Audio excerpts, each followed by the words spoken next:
Eternians. As always, it's me, Emperor AP, and I appreciate everybody for being here. For those of you who are watching this at a later date, definitely give me a like and help me out here. It means a lot that you are here to learn about micronationalism. There are a ton of micronations who are live here in the chat wanting to learn about how many people are learning about the micronational community, how many people they can pull in to educate about their micronations. So I want to talk about micronational politics today. For all you guys who are here, I appreciate it. It's good to see you live on our YouTube channel. I will say I'm going to talk about the main body of our content today, and then later I'm going to go into reading all the comments. So if you guys are here representing your nations, I appreciate you being here. Definitely give the stream a like to help promote it and get more people in the chat to talk to you guys about your nations. And I am going to be going ahead and hopping into the main body of this content. So that being the case, today we're talking about micronational politics and about not being censored. There are a ton of micronations who echo the phrase and the concept, micronations shouldn't talk about politics, or micronations shouldn't deal in the affairs of macronations, or they shouldn't talk about macronational politics. And here's why I think that's not a good idea. Recently, I had a citizen, and this has happened a number of times in the Empire of Aeternia's history, where they reach out to us and they say, hey, I'm dissatisfied with things in the US, I'm dissatisfied with things in my home country, and I've been watching your content and I really believe in your message. I like what you have to say. I feel like we believe a lot of the same things, and I'm excited to start developing stuff with Aeternia. I've looked into other micronations, I've looked into other groups and support, and ultimately Aeternia feels like the place that I belong. So, that being the case, those people understood what we stand for. And if they didn't understand what we stood for, it would be very hard for them to make a sincere connection with us and decide whether or not Aeternia is a good fit for them or whether they're a good fit for Aeternia. So that being the case, it is important that people understand who you are and what you believe in. And there's no way that they can do that if you're not able to reach out to them on terms they understand, which a lot of the times is going to be based around the politics that they're actively dealing with. That's everything from the current news cycle and what's happening that they're actively forming opinions on and trying to generate an understanding around, and also just the general scope of politics that expresses how your government is going to be run, the things that you believe in, the things that you find important. And this is super, super hard because micronations a lot of the time feel that it is really taboo for other micronations to talk about politics and to talk about their beliefs on specific political situations. Now, there are some that are very hypocritical about this as well, because there will be certain topics that they won't speak on, if it's anything this or that, but there will be other topics that they'll immediately address and give their opinion on. And that happens with almost every micronation, but a lot of micronations in general say, oh, but you shouldn't really do that. You shouldn't really talk about macronational politics. And I disagree. My stance is that you should talk about everything. You should be talking about other micronations and what they're doing so that people understand how you feel about those situations. You should be talking about macronations and what they're doing so that people understand how you're going to better lead your nation and why your nation has been created in the first place, what problems you're trying to fix that current nations that you've been a part of haven't already. There are so many concepts that can be bridging the gap between micronations and potential citizens just by talking about your politics, just by talking about the things that you believe in and that you care about. Aeternia, we believe in LGBTQ rights. We believe in civil rights for people of all colors, races, creeds, and religious backgrounds. We really want to be able to promote an area of diversity and inclusion and of trying to promote social equality, trying to promote economic equality, trying to make sure that people have equity in the systems that they believe in and that they feel like even if they're at their lowest in life, they can be supported, or whether they're trying to build big systems and upgrade their infrastructure and, promote businesses for their family, that they have a path to do so without having to claw their way to the top, without having to attack or hurt other people, without having to try and game the system. These are all things that are super, super fundamental to who we are, and the only way that people can know that and understand that is if we talk about it. If we say, hey, I don't like some of the things that are being passed right now. Hey, I don't like the fact that the U.S. government is trying to overturn Roe v. Wade. There are plenty of things that are crucial to who we are as Aeternians and what we believe and the things that we're so upset about that we have to put it into perspective, that we have to be able to continue to talk about these things. I see some people in the comments are mentioning last stream. Last stream, we talked about micronations and territories, but at the end of the stream, just like I'm going to do today, we started to focus on and talk about the concept of different political agendas and different political concepts. We started to overturn the ideas that we were discussing in the main body of the stream and started to focus on what people in the comments were talking about. And so that got into religion, that got into politics, that got into a lot of issues that people were sharing their opinions on and sharing them freely on. We got into history talks, talking about World War II, talking about the Civil War, talking about all these different kind of big major political issues, especially that center around the United States. And so in doing all of this and in talking about all of this, people were saying like, oh, last stream got a little crazy, last stream got a little political or whatever. That's fine. That's something that's going to happen. Of course, we want to try and stay on track as much as possible. Of course, we don't want to be spewing hate at each other and saying, I don't like you and you're wrong and you're negative and you're doing things the wrong way and that's why we don't like you or that's why we don't like this type of person. If you're getting hateful, that's an entirely different thing. And that's something that you shouldn't be doing. Just because you share your opinion or just because someone else shares their opinion doesn't mean you should be trying to take down your enemies or trying to scorn people or trying to rid the world of whatever. You should be trying to promote positive ideas and support that conversation. If you are big enough to have a political conversation, you're big enough to listen to someone who completely disagrees with you. And that's going to be okay. That's how it works out sometimes. Yeah, there are jokes that can be made. Yeah, there are things that can be said. But if you're going to go out of your way to try and offend another person, or if you're going to go out of your way to try and shut down what they're talking about, that's absolutely not okay. And it's something that's going to hurt your micronation in the long run because that's what people remember. When people get into these big conversations, I think the reason that micronations want to steer clear as much of the time as possible is because at the end of the day, they're worried about, oh, if I say something or if somebody else says something, that it's going to cause political conflict, and then the micronations won't be able to work together anymore, that it's going to make enemies, that it's going to make people mad at each other, divisive. But it doesn't have to if you're able to act in a civil manner, if you're able to discuss things that you may disagree with in a way that is respectful of other people's opinions. If it starts to get too heated, it's perfectly fine to say, I'm done with this discussion and I'm going to walk away from it. But don't say that other people should stop talking about it. Don't try and shut down other people's conversation in it. I will say the streams are a unique situation for this, specifically because we're all trying to focus on one main thing, which is ultimately my medium for connection to you guys. So the streams are a particular thing that are difficult in that context because yes, I want everybody to be able to talk about things, and yes, I want everybody to be able to participate and share their opinion. But at the same time, if everybody's shouting about different things in the comment section, then it can be really distracting and hard for people to pay attention to the content that we're focusing on here. And sometimes that jumbles me up, or I'll be trying to read through comments and I'll want to read every single one. But if the comments are going all the way to left field and all the way back over here and all around, then it can be really, really hectic because people are saying, I just wanted to talk about territories. I just wanted to understand this basic concept, and everybody's going every which way talking about the history of Israel and Palestine.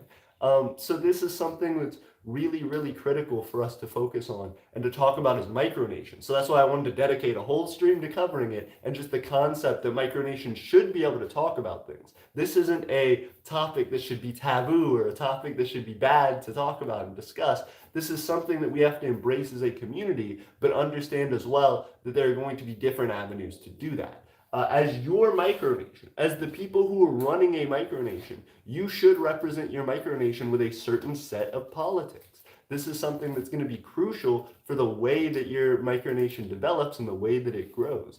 First off, there are a lot of people jumping in, Raz, Reptile, Romarian Parliament. It's good to see all of you guys. I see Romarian Parliament talking there as well. The Real Novus jumped in. It's good to see you as well. And as well, I wanted to shout out before we keep going too far, we hit 3,500 watch time hours.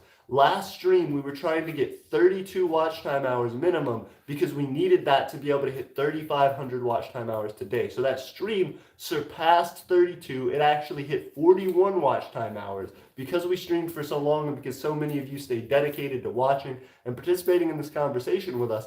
Now we have surpassed that. So we're at 3,504 watch time hours or something like that. And that is absolutely phenomenal. That's something that really, really helps us because now we only have 496 watch time hours to go before we've hit our goal of monetization, before this channel starts to be able to make money and a little bit of profit for us every time we stream, every time we make a new video, and every time somebody watches that later on. So when you guys help to be a part of these streams, you really make a difference in Aeternia and what we're able to do. First and foremost, because it allows me to focus more and more on this content. I have to make money. I have to, support my family and do everything like that. So in the meantime, when I'm, trying to develop and make things for you guys, the more money that I can make to this, the more time I can say, okay, no, this is a part of my job now. And I'm transitioning more and more into supporting Aeternia as my primary focus.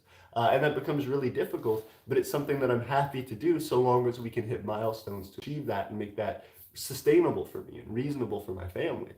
So I appreciate everybody being here and supporting. I appreciate everybody liking the stream because that helps a ton, again, to help us keep that watch time hours growing and developing. But getting back to this topic, I feel like there are micronations who, again, have said, don't talk about politics. But more importantly, I want to focus on why it is that micronations should talk about politics and how it is that they can do so in a way that is tactful and respectful and responsible. So one of the biggest issues that people have in general with talking about politics normally isn't micronational politics. So that's something that you can always go just about fair game. People don't like it when you are outwardly attacking and criticizing their nations, but I think there are ways to bring up topics and approach subjects that a micronation has covered or that is an event in a micronation without necessarily slandering that nation. You know what I mean? You can say, hey, I've been watching the events in this and this and this, and this is my opinion on it. But you shouldn't say, down with this micronation. We're declaring war on this micronation. We're doing, this and this crazy thing because of this micronation. One of the things that I think is most annoying that micronations don't like,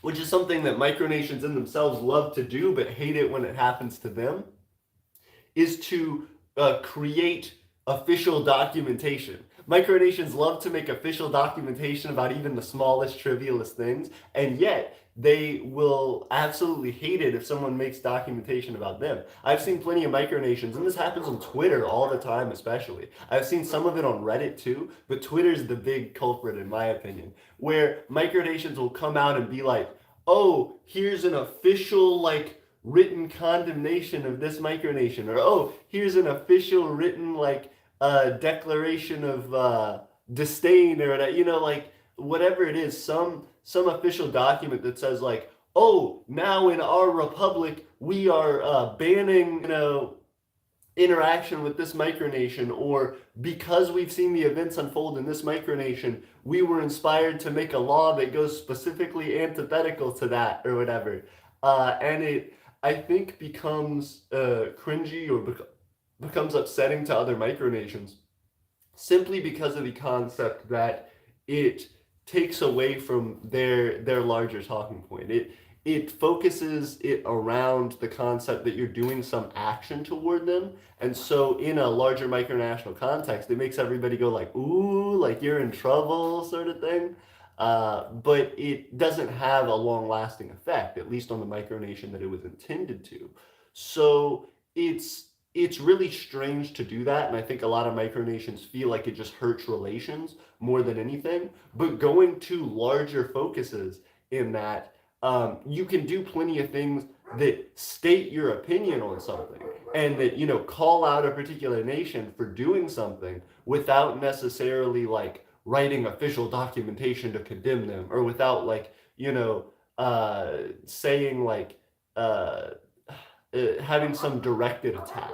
That's something that happens all the time in micronationalism, and I think there are plenty of examples of micronations who do that really well. One of the micronations that I do have to shout out for this is Dracul. Dracul, a lot of the time, will take stances on things. I have some of my own agreements with them. I have some of my own disagreements with them.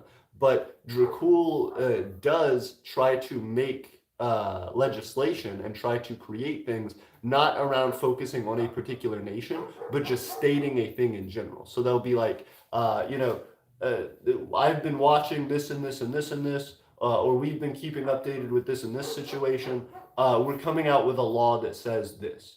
But it won't particularly like be targeting any nation, or it won't be particularly, condemning or attacking certain nations.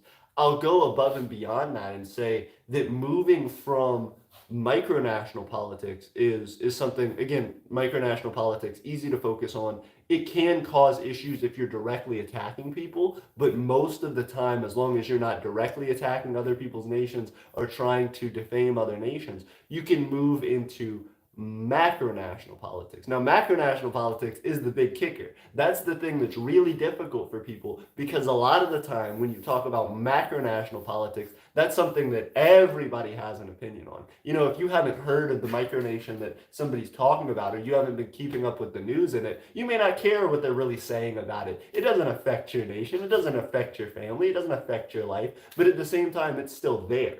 It's still something that has an effect, and that you can declare for your micronation. But that being the case, moving on to macronational politics, that does affect everyone. That is something that just about everybody has their own opinion on, and that's why I think the micronational community really, really wants to be hush-hush about it. They're like, we shouldn't talk about this. This isn't something that's a big. Don't worry about it. Everybody have their own opinion. Everybody be quiet. Don't say anything about it. And we kind of try and brush it under the rug. You shouldn't do that at all. You should be talking about macronational politics. You should be bringing up situations in the U.S. that affect your nation, that affect the world. You know what I mean? It doesn't just have to be in the U.S. I'm a US-based micronation, so my sphere of influence, the things that I'm going to be discussing are going to be within the US, sphere of influence. But micronations worldwide can discuss and bring up topics based around their nation and based around the macronation that they're inside of. We talked to a Japanese micronation the other day on our Twitter Spaces, and that was Emperor Kotohito. And that's something that was really big for me, to be able to learn about another nation and why they're developing the way that they are, and what the micronational culture is around them and what the macronational culture is. I'm not sure fully about Japanese micronational culture, but I will say Emperor Kotohito expressed in that Twitter Spaces, and that was something live that you can check out, that we did a few weeks ago. But during that stream, he specifically talked about, like, my micronation is not going to deal with any Japanese micronations. We have like one or two that we like support. Other than that, though, like, we go out of our way to like not interact with Japanese micronations. They were like, a lot of Japanese micronations are this particular way, and we don't like that, and we don't support that, so we just step away entirely. And I don't know enough about that to understand it in context, but they're doing something in a way that doesn't specifically like call out this micronation and this micronation and this micronation, but they're saying this is a larger problem that we have in micronational politics, and this is why. So going to macronational politics, I think, is interesting, because I'm saying here, you shouldn't focus on particular topics, and you should focus on particular topics. You shouldn't call out particular people by name in micronational politics. You can definitely do that in macronational politics. Once again, it's going to be controversial. This is something that anytime you talk about macronational politics, you have just about everybody's ear. You have everybody listening in to see, oh, am I about to like unsubscribe? Oh, am I about to like stop supporting their Twitter? Am I about to like start getting into a comment section war with them because I disagree with their politics? But at the same time, it's really important for you to state that, because that's the direction that your micronation is going to move in. And if you don't start to address those things immediately, and if you don't start to bring up what your opinions are on certain topics, sure, you may not get backlash immediately, but if your micronation grows and starts achieving, you can't play the I'm going to pander to everybody game forever, because eventually, once you start developing, your citizens are going to start talking about things. Your government infrastructure and the way that you design things and the way that you handle things are going to start showing what your macro-national politics are, what your political opinions are about different things that are happening in the world, and how you specifically would handle those as a leader. Because most micronationalists are leaders of micronations, or they're in the leadership of different micronations, or they're big participants in understanding and developing how their micronation is going to grow. So, that being the case, it is really, really crucial for you to go ahead and talk about those things and show your opinions and discuss those opinions with other people. One, because if you have absolutely no tact, it may be something that allows you to start refining that approach, because people will say, hey, bro, you're really stepping over the line there. First off, Torrance, greeting. Raz, greetings as always. We have one other person. Nephalia, greetings. That all being the case, it is really important to state those things early on, because it'll give you the most amount of time to learn before your micronation starts growing to a larger degree and starts, really expanding its platform. But on top of that, it allows people to come in and understand what you're doing. When you talk about a particular topic in macronational politics, you're entering yourself into that arena. You're running into people who have never heard of micronations before, but know the opinion that you're talking about. So you're either going to find supporters from that or enemies from that. And a lot of the time, you'll get a mix of both. So it's really, really important for you to do that and to step into those arenas and to make those declarations and to talk about those things, because it's a great way for you to connect to people outside the community and for the outer community to understand what it is that micronations stand for. What we're talking about today is talking about macronational politics. We need to be able to discuss macronational politics as micronations. A lot of the time, micronations are told, don't talk about macronation politics. It's a taboo subject. It's a bad thing. So right now, we're talking about the concept that micronation politics can be talked about, and there's a particular way to focus on talking about micronation politics between individual micronations, and then there's an entirely different way to talk about macronational politics and what you should be doing and how you should be doing that. This is from my personal experience. These are things that I've learned developing my micronation in Aeternia and developing it into something that's more than my micronation, developing into a community that all has different opinions and is on different ends of the political spectrum. So this is really, really important. Just like, people talk about, it is super, super crucial that we continue to talk about politics, because it is everywhere, because it's something that people connect with directly and that people are going to be listening to and paying attention to as you continue to bring it up. Again, those topics that you focus on and those particular issues that you bring up in macronational politics are going to be things that people listen to. They're going to pay attention, and they're going to either support your micronation for it or be against your micronation for it. And again, a lot of people are going to say, if you just don't talk about it, it'll help. But eventually, and you can please everybody, but you can't. Eventually, you're going to run into some issue where you have to discuss it. And if you don't take a stance on something, sometimes that's worse than having said your stance anyway. So go ahead and make your stances known on things ahead of time. That way you can align yourself with the people that you're actually interested in growing and developing with, and pushing away the people that you're not. Because at the end of the day, your micronation needs to develop with people who are going to be on your side and support the things that you're doing in the grand scheme of things. So if you end up really, really focusing on trying to keep everybody supporting your micronation of all politics and of all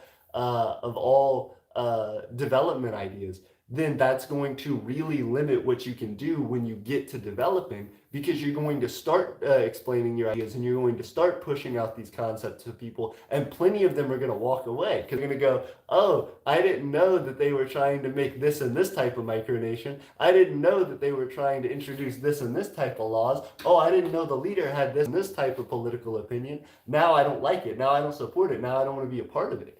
And that's sad. It sucks if a micronation gets that far and then starts having difficulty and starts shaking and starts falling apart, all because they didn't express to the people who wanted to join them and be a part of them what their politics were in the first place. That's rough, and that's something that you can avoid entirely just by talking about it early on. You're still going to have people who are your detractors. You're still going to have people who don't like you and don't want to talk about your political opinions, or want to persuade you away from those opinions, or even want to leave your micronation because they don't support those opinions. But at the end of the day, if those people are going to walk away, you want them to walk away as early as possible. You want them to walk away before you've put funding and effort toward their ideas, before you've started to, give them special titles and special recognition. Because at that point, once they have that, their walking away is a lot bigger a deal than it is if you just have an initial disagreement on particular opinions.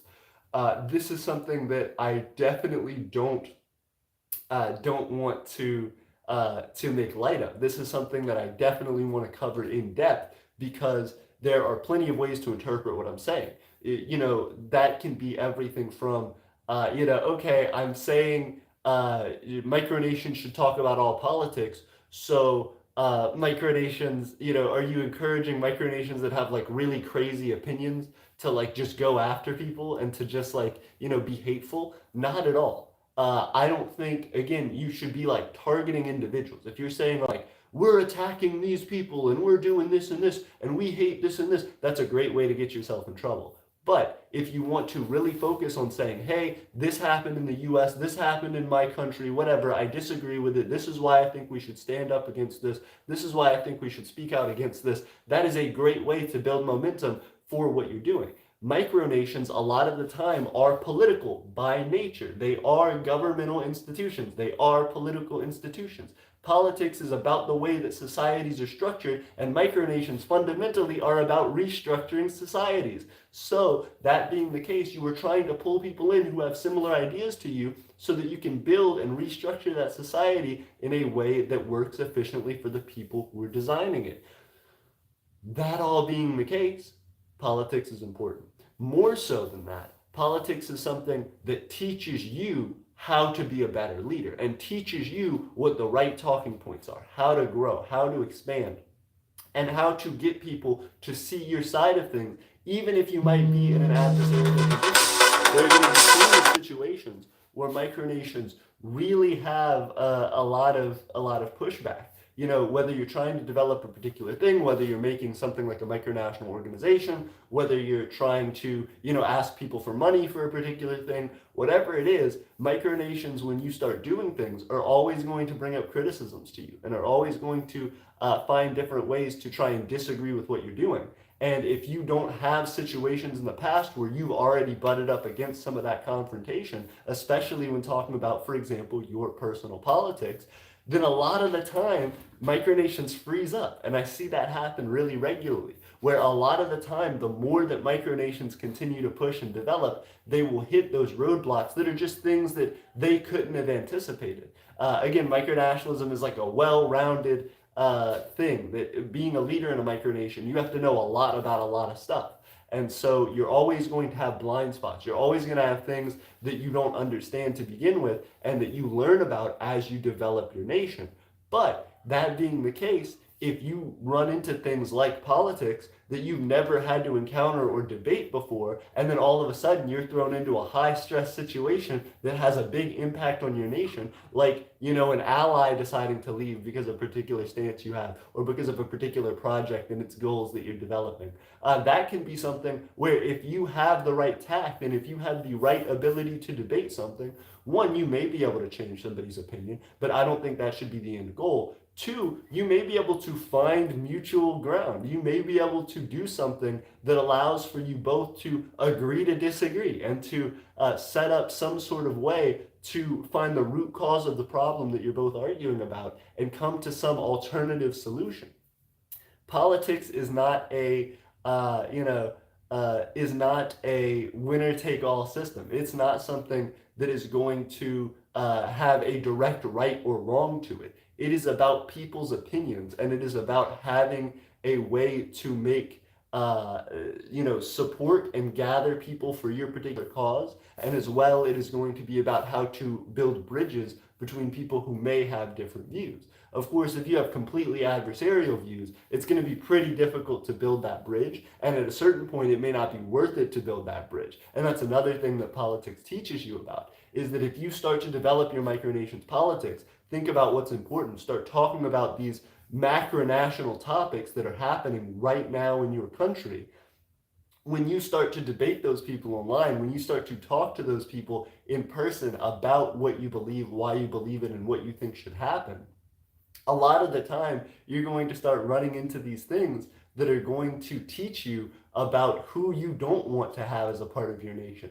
and who you feel like is so separated from your belief that you just don't think they will be good contributors to what you're doing. That's something that's really important to do. In Aeternia, for a long time, our citizenship application didn't have any questions about politics whatsoever. Right now, it still doesn't have a ton, and we're probably going to update that more as we go. But originally, it had zero. So we had people of all different walks of life coming in. People from, exactly right in our political background, all the way to people who were like really extreme in certain circumstances, people who were like a part of hate groups and stuff. And so they would come in or who support hate groups, and who would come in and have really crazy opinions. And we'd have to be like, no, get out of here. Like, we don't want that. And a lot of the time you don't figure that out until that particular topic hits. So you'll have a thing where somebody just seems normal and fine and whatever, and then all of a sudden you get them talking about one topic and they go off the rails entirely. Their conversation goes crazy. And you go, oh, how did this person become like a citizen of my nation?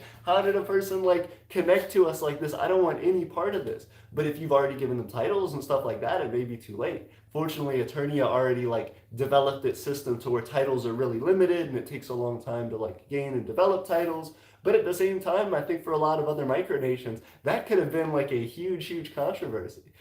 So for us, we were fortunately able to like filter that out a little bit better. But after that, we started to say, okay, so what do we need to do? What are like bare minimum things that we need to put in our citizenship application for people to like judge their opinions on, to let us know what their beliefs are? So the two things that we focused on, the two things that we really wanted to establish for our nation's politics is, one, do you believe that everybody deserves a base standard of living? That's something that's really important to us because as we continue to grow and develop Aeternia, we're trying to do that. We're going to use the tax money that's gathered from citizens. We're going to be using the profits that are earned from certain business ventures to put toward creating a base standard of living for our citizens, making sure, for example, that they have free housing developed here in Aeternia. That's something that's really big and is a fundamental goal of our system. And so if you don't believe everybody deserves a base standard of living, then whenever, your tax money is getting put towards something like that, you're going to go, oh, well, I didn't like that, and I completely disagreed with that. But because Aeternia is a monarchy, this is something that, you're not voting on. This is something that's already established, and it's something that we're going to move forward with as a primary goal of Aeternia. So it becomes a huge issue when people don't understand what a nation's politics are until they're already inside of it and those clashes start to happen. And then you're losing citizens. So a way to fix that and a way to build that better is to have those ideas already in place and to learn about those things as quickly as you can. The second topic that we ended up putting on our micronational citizenship application, it's on there right now, is do you believe that all people deserve to be treated equally with regard to, and I like put in parentheses, race, religion, ethnicity, nation of origin, stuff like that.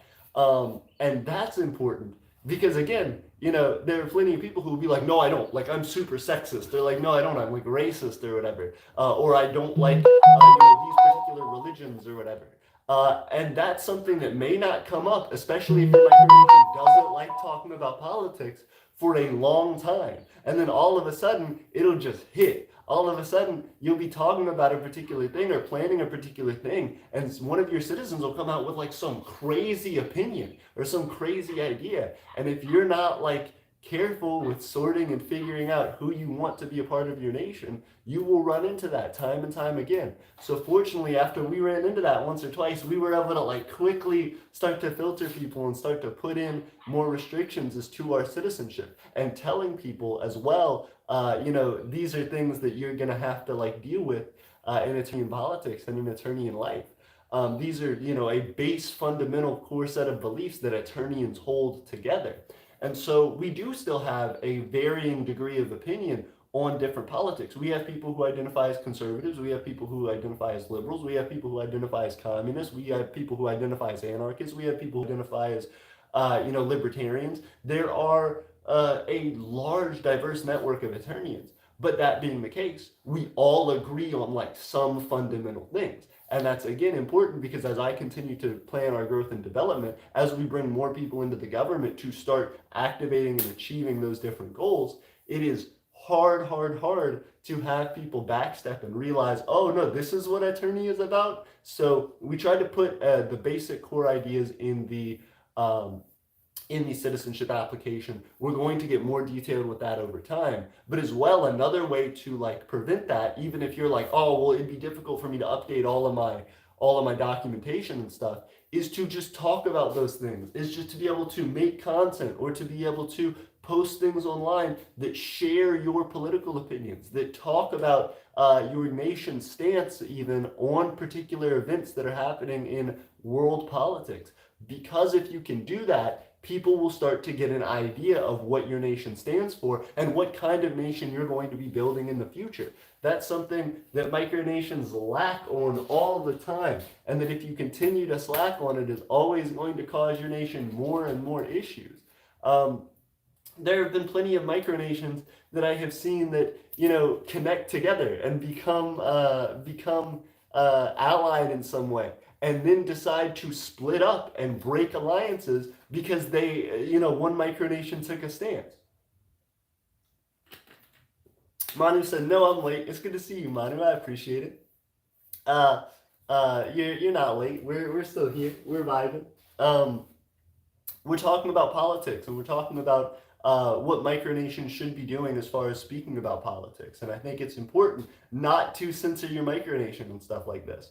Again, going back to like Twitter and Reddit and different things I've seen this on Instagram as well. Micronations will create alliances, like long-standing alliances. I've seen micronations post long stuff about like, we've had this alliance for like a year with this micronation, and we've worked on these different projects, and we were really, really close to this micronation, and it breaks our heart because now we're having to, backtrack out of this alliance because that micronation came out as like super homophobic or super Islamophobic, or they support like the death penalty for jaywalking or something like really, really small. They support the death penalty for owning a handgun or whatever. Like it's crazy how many times micronations don't know each other's politics and how close micronations will get to each other before they all of a sudden figure out each other's politics, and then are like launching as hard as they can away from the other and having to like backpedal their support. Because whether you know a micronation's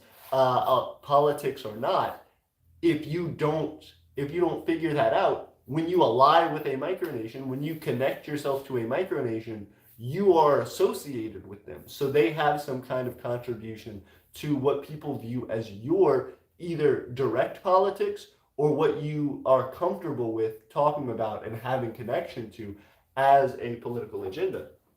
And that's something that, again, is really, really tough. We have a friend, Ryan, who's in the chat all the time, whose name in chat is All Art is Politics, or All Art is Propaganda. And that's something that's really drives the point home. Anything you do is going to have politics in it. Anything you do is going to be propaganda for a particular cause.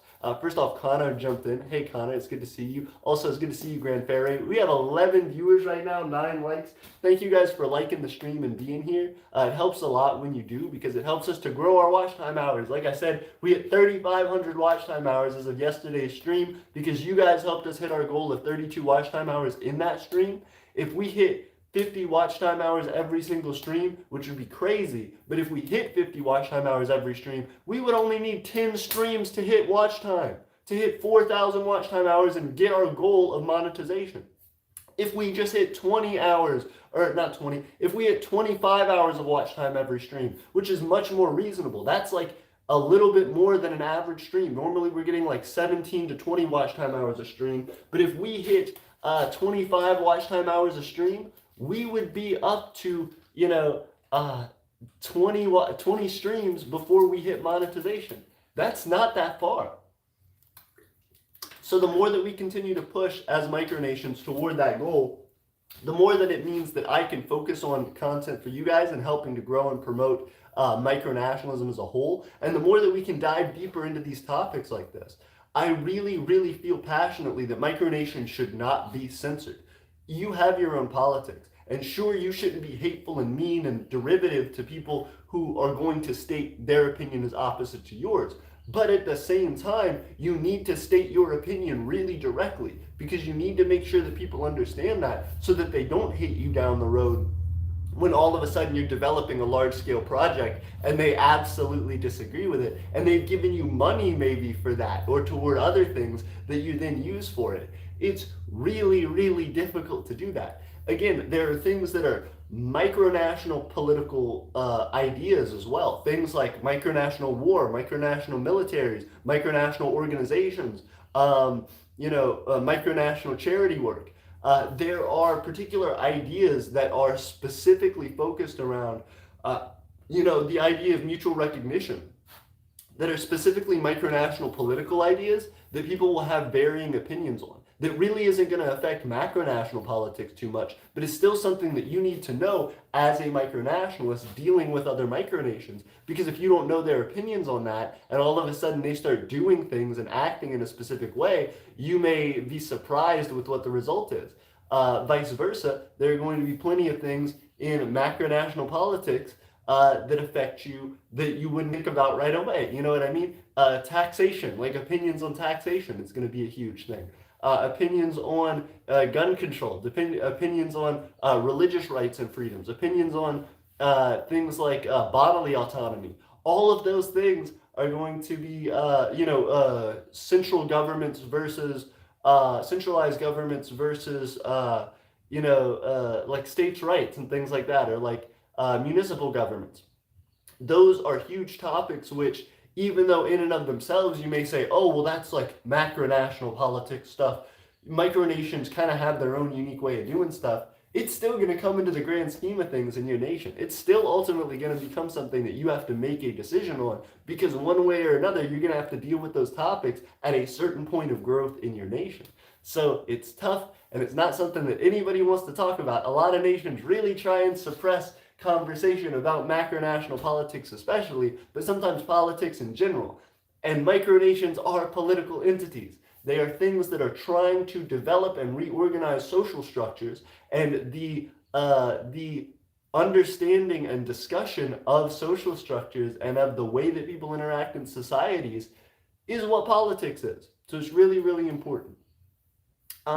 When you try to develop things as well, and when you're trying to work with these other micronations, you should have in mind kind of some basic concepts that you feel like are important to your nation. So understanding your politics is really important, but also things to ask them, like we just talked about with that citizenship application.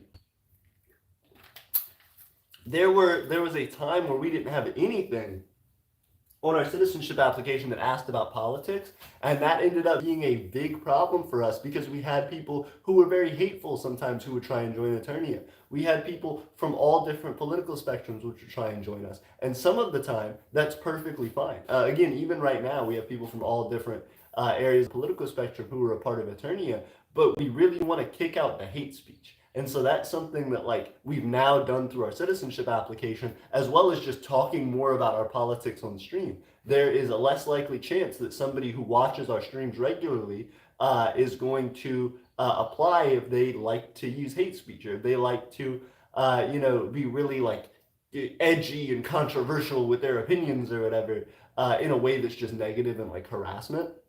Because especially to like core parts of our community, because they'll see our streams and they'll disagree with our opinions right away, and so they'll be like, oh, I don't want to join that nation, which is great for us because it means that we're starting to target the right audience. As well, people are asking me, I see a couple comments there asking what we're talking about. I just want to reiterate one more time, we're talking about why micronations should talk about politics. micronational politics and macronational politics, and why it's crucial for you to understand what those are for your nation, because if you don't, you're going to end up in a situation where people don't understand what you are, what you represent, and you may connect to other micronations who have radically different opinions than you, and you may align with them and then realize that you don't want to be and start to have to backpedal really hard. So that's really difficult to do, and that's something that people do not like to admit, but it's important in micronational development and in micronational infrastructure. Knowing your politics and owning that is something that's going to very consistently come back to either help you or haunt you, depending on how much you've interacted with it in the first place. And like we brought up, it's something that helps you to grow your skill set. It's something that's going to help you to be a better leader because you know those talking points. You know what you're looking for in citizens. You know what you're looking for in allies. And you know how to combat people who are going to be totally against your opinion. You're going to be able to hold your own in a debate, and you're going to be able to come with facts that you may not have before if you didn't get your butt whooped in a debate before. If you didn't have people who were coming at you in a potentially an adversarial tone in other debates and in other conversations. It's going to be necessary to do that in order to continue to grow as a micronation and in order to develop yourself as a leader. So a lot of the time, discussing this and being a part of a community that's going to be ever changing and ever growing and ever developing means keeping up with those politics constantly. It means trying to learn and develop that. And there are plenty of people who come into micronationalism who have no background in politics, who have no interest in it. And that's perfectly fine. You can start out that way. But if you say, I'm going to shy away from it entirely and I don't ever want to talk about or deal with politics, you're going to run into a lot of issues growing your micronation beyond a certain point, because eventually people are just going to have their own politics that they want to talk about and develop. And if you say yes to everything, you're going to say yes to competing and conflicting opinions, which will ultimately cause downfall and chaos for your nation. That doesn't mean that's going to destroy it, all at once, but it can be something that causes major problems and setbacks that you either have to, one, adjust for and start to declare your politics and learn and develop through, which is a good, lesson to be learned, or you have to just continue to stick to your guns, I guess, but then that'll continue to cause more chaos and undermining. So you're pretty much either taking your politics into your own hands and developing them, or just straight up letting people take over that political side for you, and you really having no say in that. So then the country that you hoped for and dreamed for may become something radically different than what you thought initially, simply because you didn't take over the politics of that, and you didn't really try to declare what those should be or what your interests in them are from the beginning. Micronational democracies are wonderful things, and they are some of the most exciting forms of developing micronational politics and seeing how different micronations engage in politics. You can see in a lot of democratic micronations, which is something I don't give democratic micronations enough credit for. They have plenty of well-established systems for people to discuss and get out their politics. There are, different parties that are established, different developments that happen. And there are huge problems with that can come up as well because of the size of them. I've talked about how unstable micronational democracies can be. And the reason for that is because of that ability to really fervently engage in politics. The benefit of that is that people know what their politics are, they know what they're trying to vie for, and you know what they're trying to vie for. So you have a good way of understanding and analyzing the social structure of your nation through politics.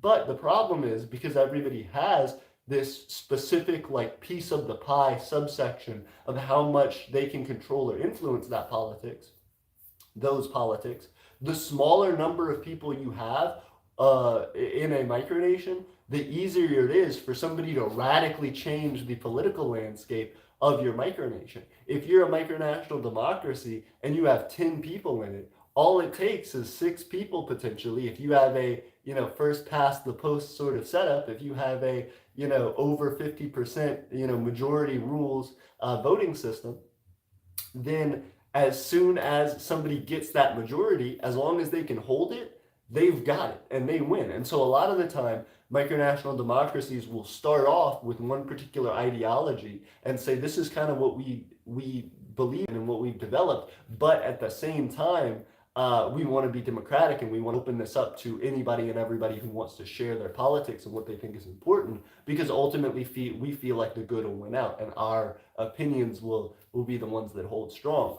But then all of a sudden, people who are your complete opposite, people who have completely different politics than you, can come in and say, I brought 10 of my friends. Oh, that outnumbers all the people in your nation? Wow, that's great. Well, we brought you all these citizens, so that's good. But now we've radically changed the outcome of all these elections. So now for the next 12 election cycles, they're always going to come up in our favor because you have to slowly try and turn those people who are citizens now into supporters for your cause.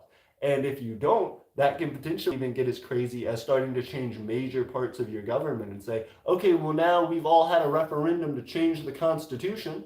Now we've had a referendum to change how many seats there are in Congress. We've had a referendum to change how the judicial system works or how the presidency works. We're going to take away term limits, or we're going to, change the prime ministership into a dictatorship or something like that.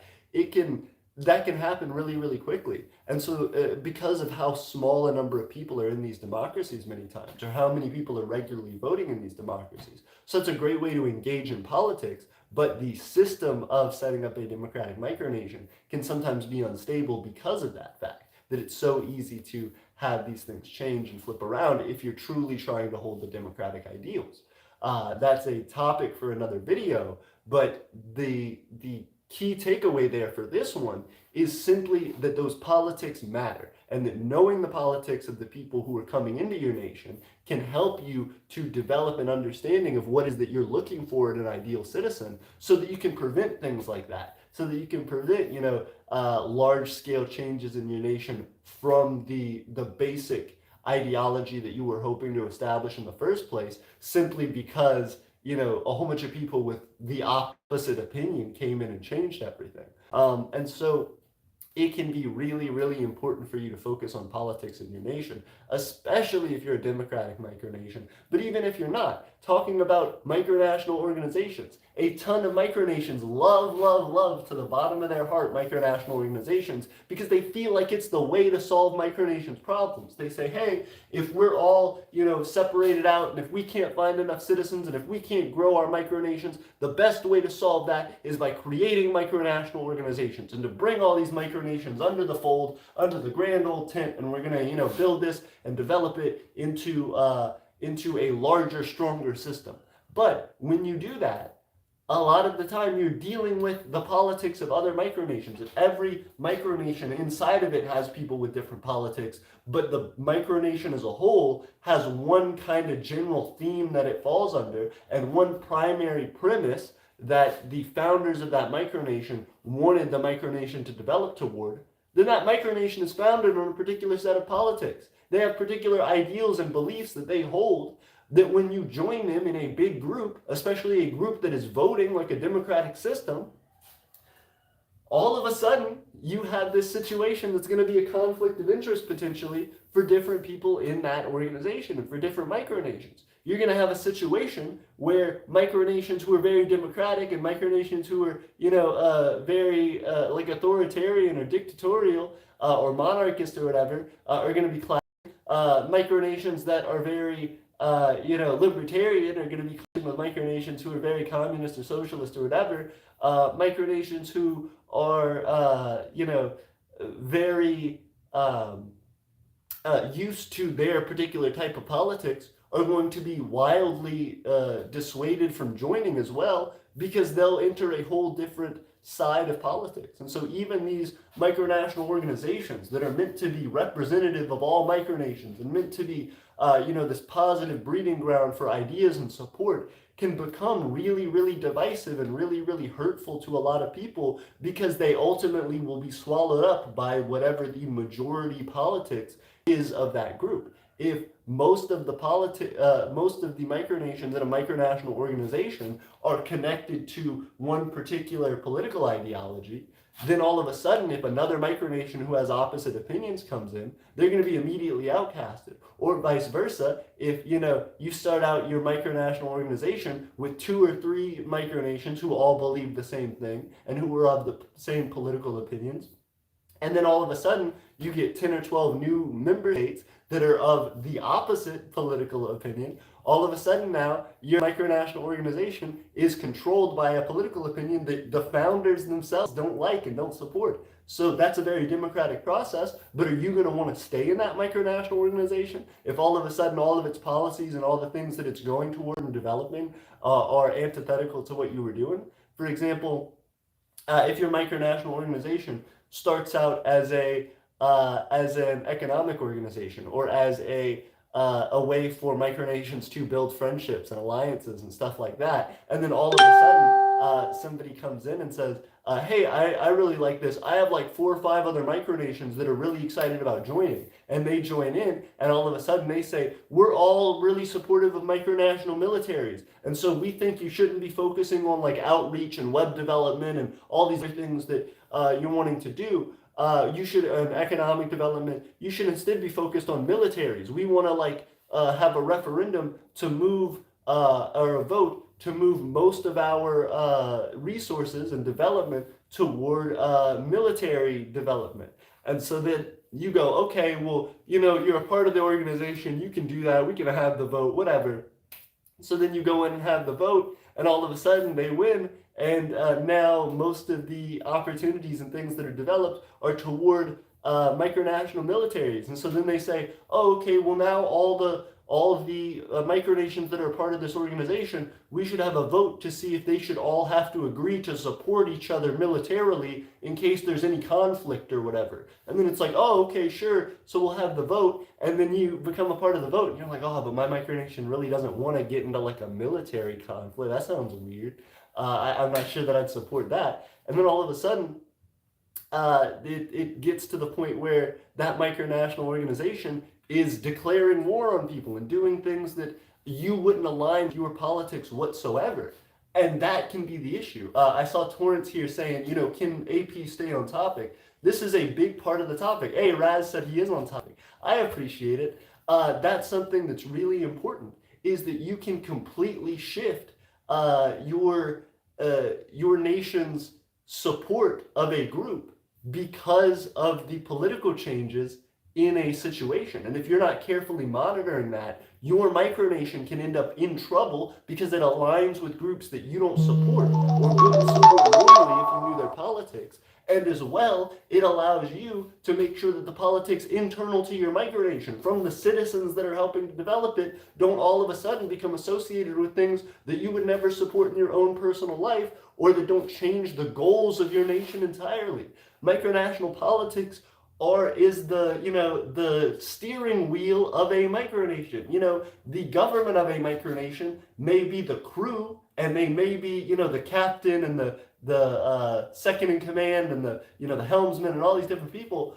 At the same time, I don't know a ton about ships, but at the same time, the politics of the micronation is the actual steering wheel. It's the actual rudder. It's the thing that is determining the direction politically that the boat is going, that the micronation is going, and where its goals are going to lie. So if you don't very frequently and very quickly start to understand the politics of your micronation and what your micronation believes, which starts with your personal politics, you're going to end up in a situation where people decide your politics for you, and that is a very scary situation. And that's something that you don't want to be in. And especially if you don't know how to defend your own politics and your own beliefs, then you may be kicked out of situations. You may be potentially even made a fool of because you don't know how to debate that. And so it's perfectly fine. If you feel like you lost a debate, or if you felt like someone was mean to you or wasn't fair to you or whatever, that's perfectly reasonable. Just because you're not treated fairly, or you feel like you weren't listened to or whatever in a particular situation, doesn't mean you've lost. That doesn't mean you're gamed or whatever and now nobody supports you. You can still pick yourself up, and you can still figure out a way to continue to develop. But at the same time, the more that you hit those obstacles early on, the better you're going to be as your micronation grows. When you start to have a large number of supporters, when you start to have a lot of people who are looking to you for guidance, many times you're going to run into the issue that people are going to want to confront you. People are going to have different opinions than you and are going to go out of their way to try and pick a fight with you. Whether that's based on your own beliefs or whether that's based on, a particular project or point that your micronation is trying to make in their development.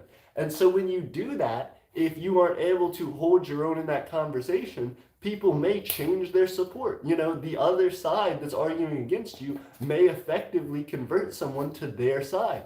So if you really want to get good at that and to develop it, you have to practice it. And a lot of the time, the best way to practice it is to get into those situations. So you definitely shouldn't pick political fights with people. Not at all. But you should state your own politics, and you should be happy and encouraging to discuss those politics with other people.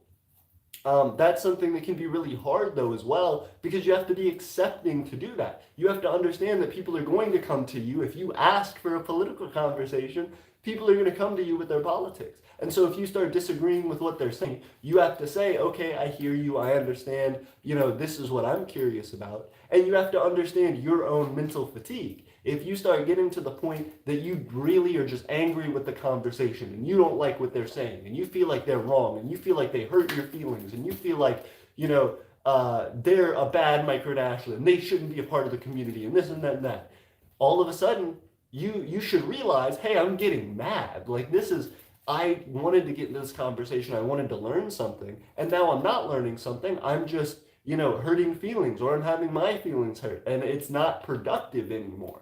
At that point, take yourself out of the conversation. If you're the one who started it, say, hey, you know what? I appreciate it. I'm a little bit tired for today or whatever. I'm gonna step out of the conversation. It was good talking to you or whatever. Like, I hear you. I think we'll just have to agree to disagree. I don't, support that take. But I'll talk to you next time. Thanks for the conversation or whatever. And you can dip out. Like you can leave the conversation.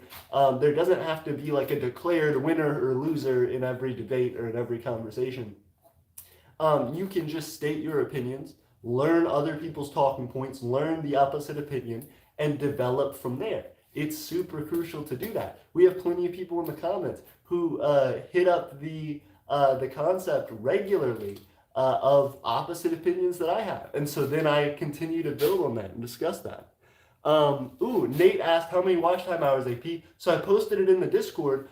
We reached 41 watch time hours for last night's stream, which was over the 32 that we needed, almost 10 over the 32 that we needed. And that puts us at 3,504 watch time hours today. So everybody give yourselves a round of applause. Y'all helped us to achieve that. And more so than that, if we can continue to push that today, we're at 9 viewers right now, 11 likes. If we can keep hitting that, if we had 25 watch time hours every single stream and we streamed every day, we would be able to hit that in 20 days. We'd be able to hit monetization, 4,000 watch time hours in roughly 20 days. If we were to continue to do that, and for some reason we had 50 watch time hours every stream, which is significantly above what we normally get, but if we were able to do that, we would get it in 10 days. We would achieve monetization and start making money in 10 days. That's how easy it is. Not easy, it's really difficult. But that's how possible it is for us to achieve this. We're starting to get to numbers thanks to you guys talking in the streams, supporting us, and being able to build upon this content that we're creating and expand what it means to be a micronationalist. Thanks to you guys, you are able to help us to achieve that quicker and quicker. These watch time hours and these goals are starting to become bigger and bigger because we're starting to get really close to achieving it. And I want to make sure that before the end of the summer, before I have to get back to a ton of schoolwork and stuff, that we can really rein in and make sure that we knock out those watch time hours, because we only need to achieve it once to get it. So I appreciate that. Real quick, I do want to answer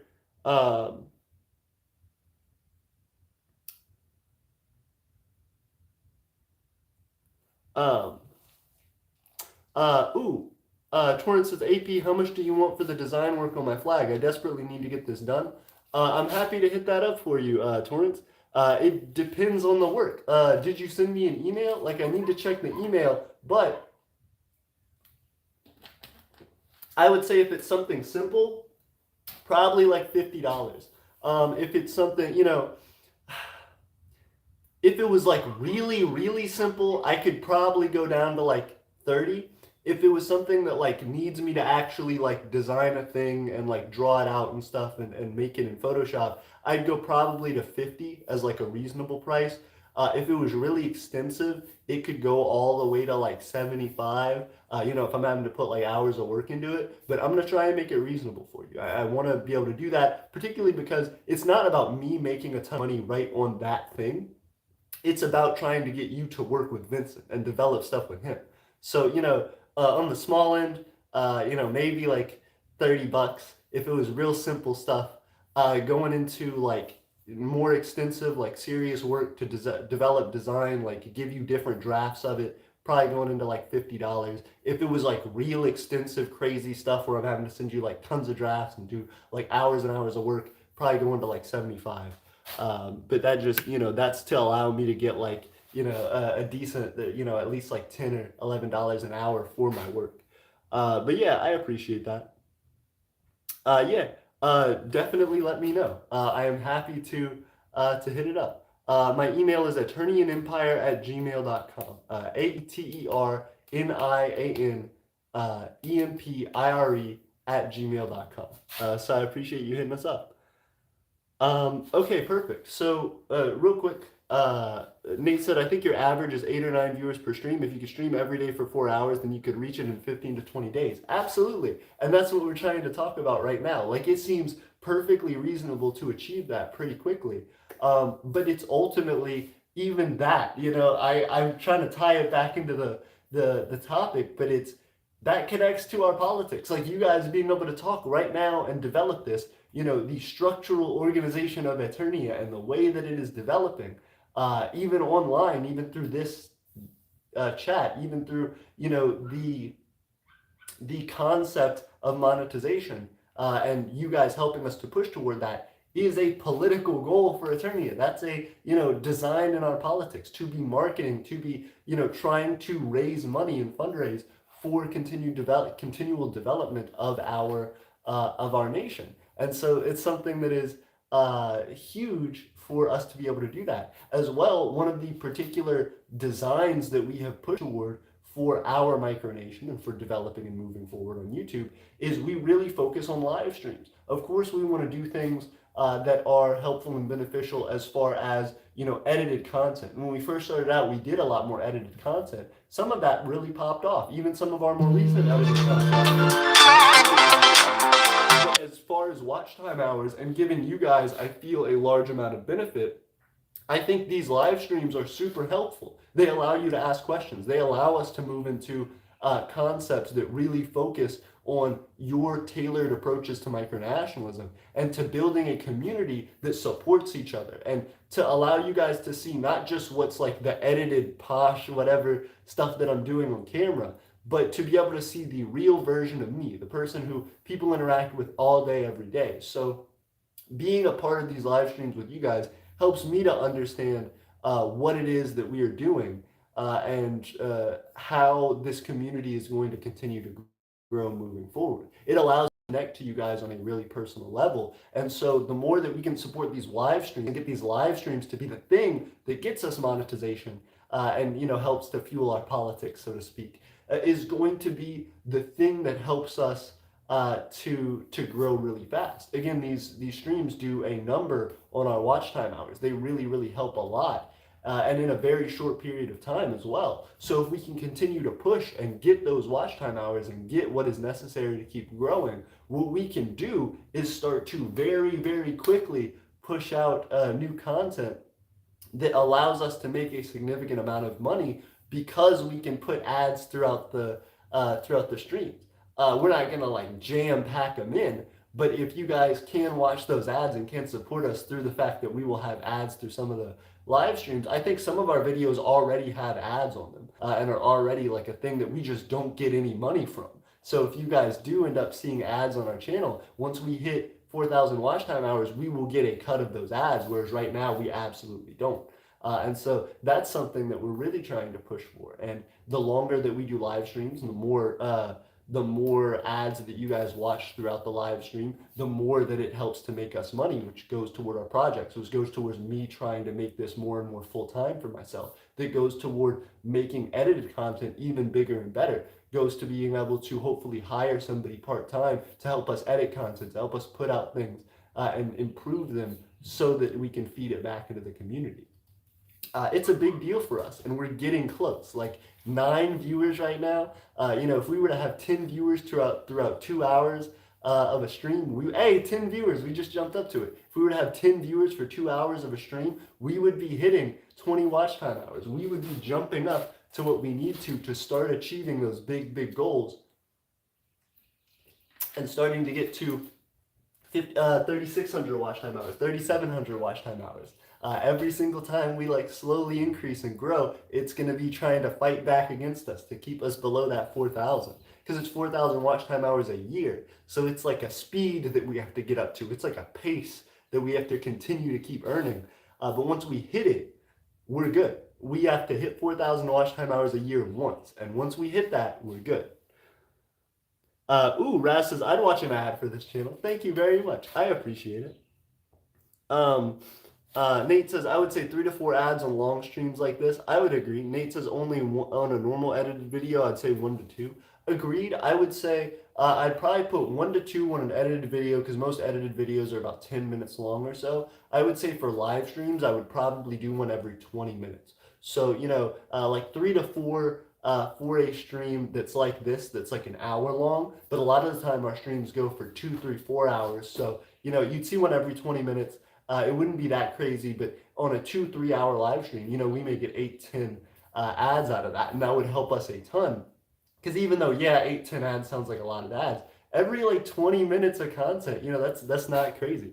If we really got into super long streams and we got to where we were getting like a big audience, we may push that. If people are like, hey, there's getting to be a little too many ads, then we may do like an hour ad break. Like every hour on the hour, we're going to do an ad break. If we were streaming for like 5 hours, so that way we'd still get like 5, ad breaks in there. But at the same time, if we were able to do that while getting like, 30 viewers or whatever, 30 live viewers on here, that would work out great for us. That would ultimately be bigger than if we were trying to put out, the 8 or 10 right now. So 100%. Hey, Reptile says I'd watch the ad twice. Thank you very much. I appreciate it. Tara's going crazy saying, I would die for this channel. I appreciate you, Terrace. I appreciate your support. And again, sometimes I never know if you're memeing. Like, I assume that was memeing, but sometimes I never know if you're memeing. I appreciate you, Torrance. Raz says, well, since you were a monarchy, I would call it a decree of the king. Hey, they're talking about flags and stuff. Torrance, I hope that helped to answer your question, and I hope you're able to do the flag creation stuff through us. Once again, we're trying to raise money for Aeternia and trying to grow things for us. So I really want to do a good job. Like I said, I have Photoshop. I can really well. I have graphic design experience. I can really well focus in on doing that. Reptile says, I would find it the same. I would find it the same. Reptile says, AP, I'm working on a metal forge. Hey, congratulations. Torrance says, AP, I really want to meet you, and I do believe there are things we could cooperate on to mutual benefit. I completely agree with that. Raz says, I was talking to Reptile about his nation, AP. I got you. Makes sense. I'm learning. I'm figuring it out slowly but surely. As well, I want to go back to reading some of these earlier. Goodness. But I think everybody's gonna get mad at me. I guess I'll just keep jumping down. If anybody had a comment they really wanted me to read from earlier, let me know. Reptile says hi. Raspberry says hi. Reptile, where'd you go? Also, thank you, Kingman. Reptile says Raspberry putting the Constitution of my nation into a Google Doc. Very cool. Okay, so now I'm going down. Nate says all I would say is when the ads start coming in, the boomers will be scared. They're gonna be scared. That's one of the things that I'm really excited about too. We brought Vincent on, and Vincent did make a couple streams for us. He made 2 streams for us. The first one right now has, I think, close to 200 views, which isn't bad for a week and a half on our channel. The second one, we have streams that are older that are way lower than that. The second one got like 1,600 views. Like it was like crazy. It popped off harder than I think any one of our other live streams before. We've had some edited content that's popped off by that, but never a live stream. So Vincent absolutely killed the game, absolutely destroyed it. And then some of that was from boomers memeing on him. But it still gave us like some legitimate support and a lot of watch time from people who started to learn about micronationalism. I can't thank Vincent enough for that. And so if he decides he wants to continue to make more content for us, which that second one that blew up really was the last one he's done for us. He's been busy, he's been having fun playing some DayZ, he's been on vacation, and he's been dealing with personal life stuff. But if he's still been supporting the streams though and being a mod, but if he decides he wants to make any more content for us in the future, I would like to be able to like pay him. I would like to be able to offer him some kind of rate for, hey, I'll give you this much money per stream that you create, and to kind of make him a subcontractor for us. So if we could do that, Aeternia would have its first its first employee to some degree. It would be a subcontractor employee. It wouldn't be like an hourly employee, but it would still give us some benefit to be able to pay Vincent, and that would be awesome. And it would be able to help out to allow and encourage other people to come in and be a part of the channel that we could pay as well. So it would help to grow and improve and influence how the channel develops. And so I really want to do that. Hitting monetization is one of our like huge long-term goals, just because of how much consistent benefit it will give us as a micronation. Raz says, I thought Vincent only made one. He made two. The first one was like an introductory one. The second one was Micronations and Identity, which like really blew up. Torrance asked, Raz says, you don't have to read past comments. I appreciate it. Torrance says, AP, will Eternia always be an absolute monarchy? I don't know about always. See, that's something that's really tough for me. The way that I've decided to do it thus far is Eternia is going to be an absolute monarchy all of my life. Once I'm either completely unfit to be leader, like if I become incredibly senile or something, or if I just die suddenly. What my plan is to have in my will at all times someone who is going to be the heir to my throne. It's not going to be, a child more than likely. I'm not trying to create a dynasty. I'm not trying to create like a, familial hierarchy or class system or whatever in Eternia. It's going to be who I feel earned it through merit, who is the best and most appropriate ruler for the job, who I feel like will carry on the vision that I have for Eternia. So I'm going to appoint an heir in my will. That will change over time. So it's not like I'm defining one heir now and that's who it's going to be forever. Every once in a while, I will be updating that will and adjusting who the heir is. But people will not know who that is. That's going to be something that I and only I know. And so nobody has access to that. So that way there can be no, oh, we're going to try and like overthrow AP or whatever, kill AP. Like that would happen. But we're going to try and kill him and take the throne or whatever, because they would have no idea who they would get. If they take me out, there could be like I could have written any crazy name into that and they just have to deal with it. Like that would just be who the next appointed person is. That would be who all the land legally like becomes owned by and everything moves over to. So you really, really wouldn't want to do that. So that's going to be something that I set into place for our continuation. Now, once Eternia continues to develop, if it gets to the point where it's really stable and it has its own leadership and it has its own development to a point that I'm comfortable with, one of the options for my death may very well be, or maybe for my, my predecessor,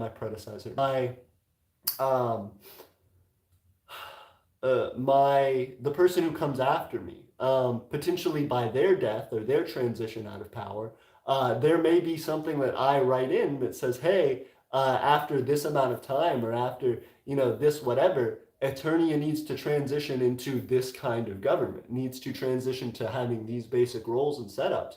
And so maybe not. As of right now, for my life, for the foreseeable future, Eternia will be an absolute monarchy. But it may not forever, especially if I feel like there's not anybody that I could trust to really carry on Eternia like I would like to.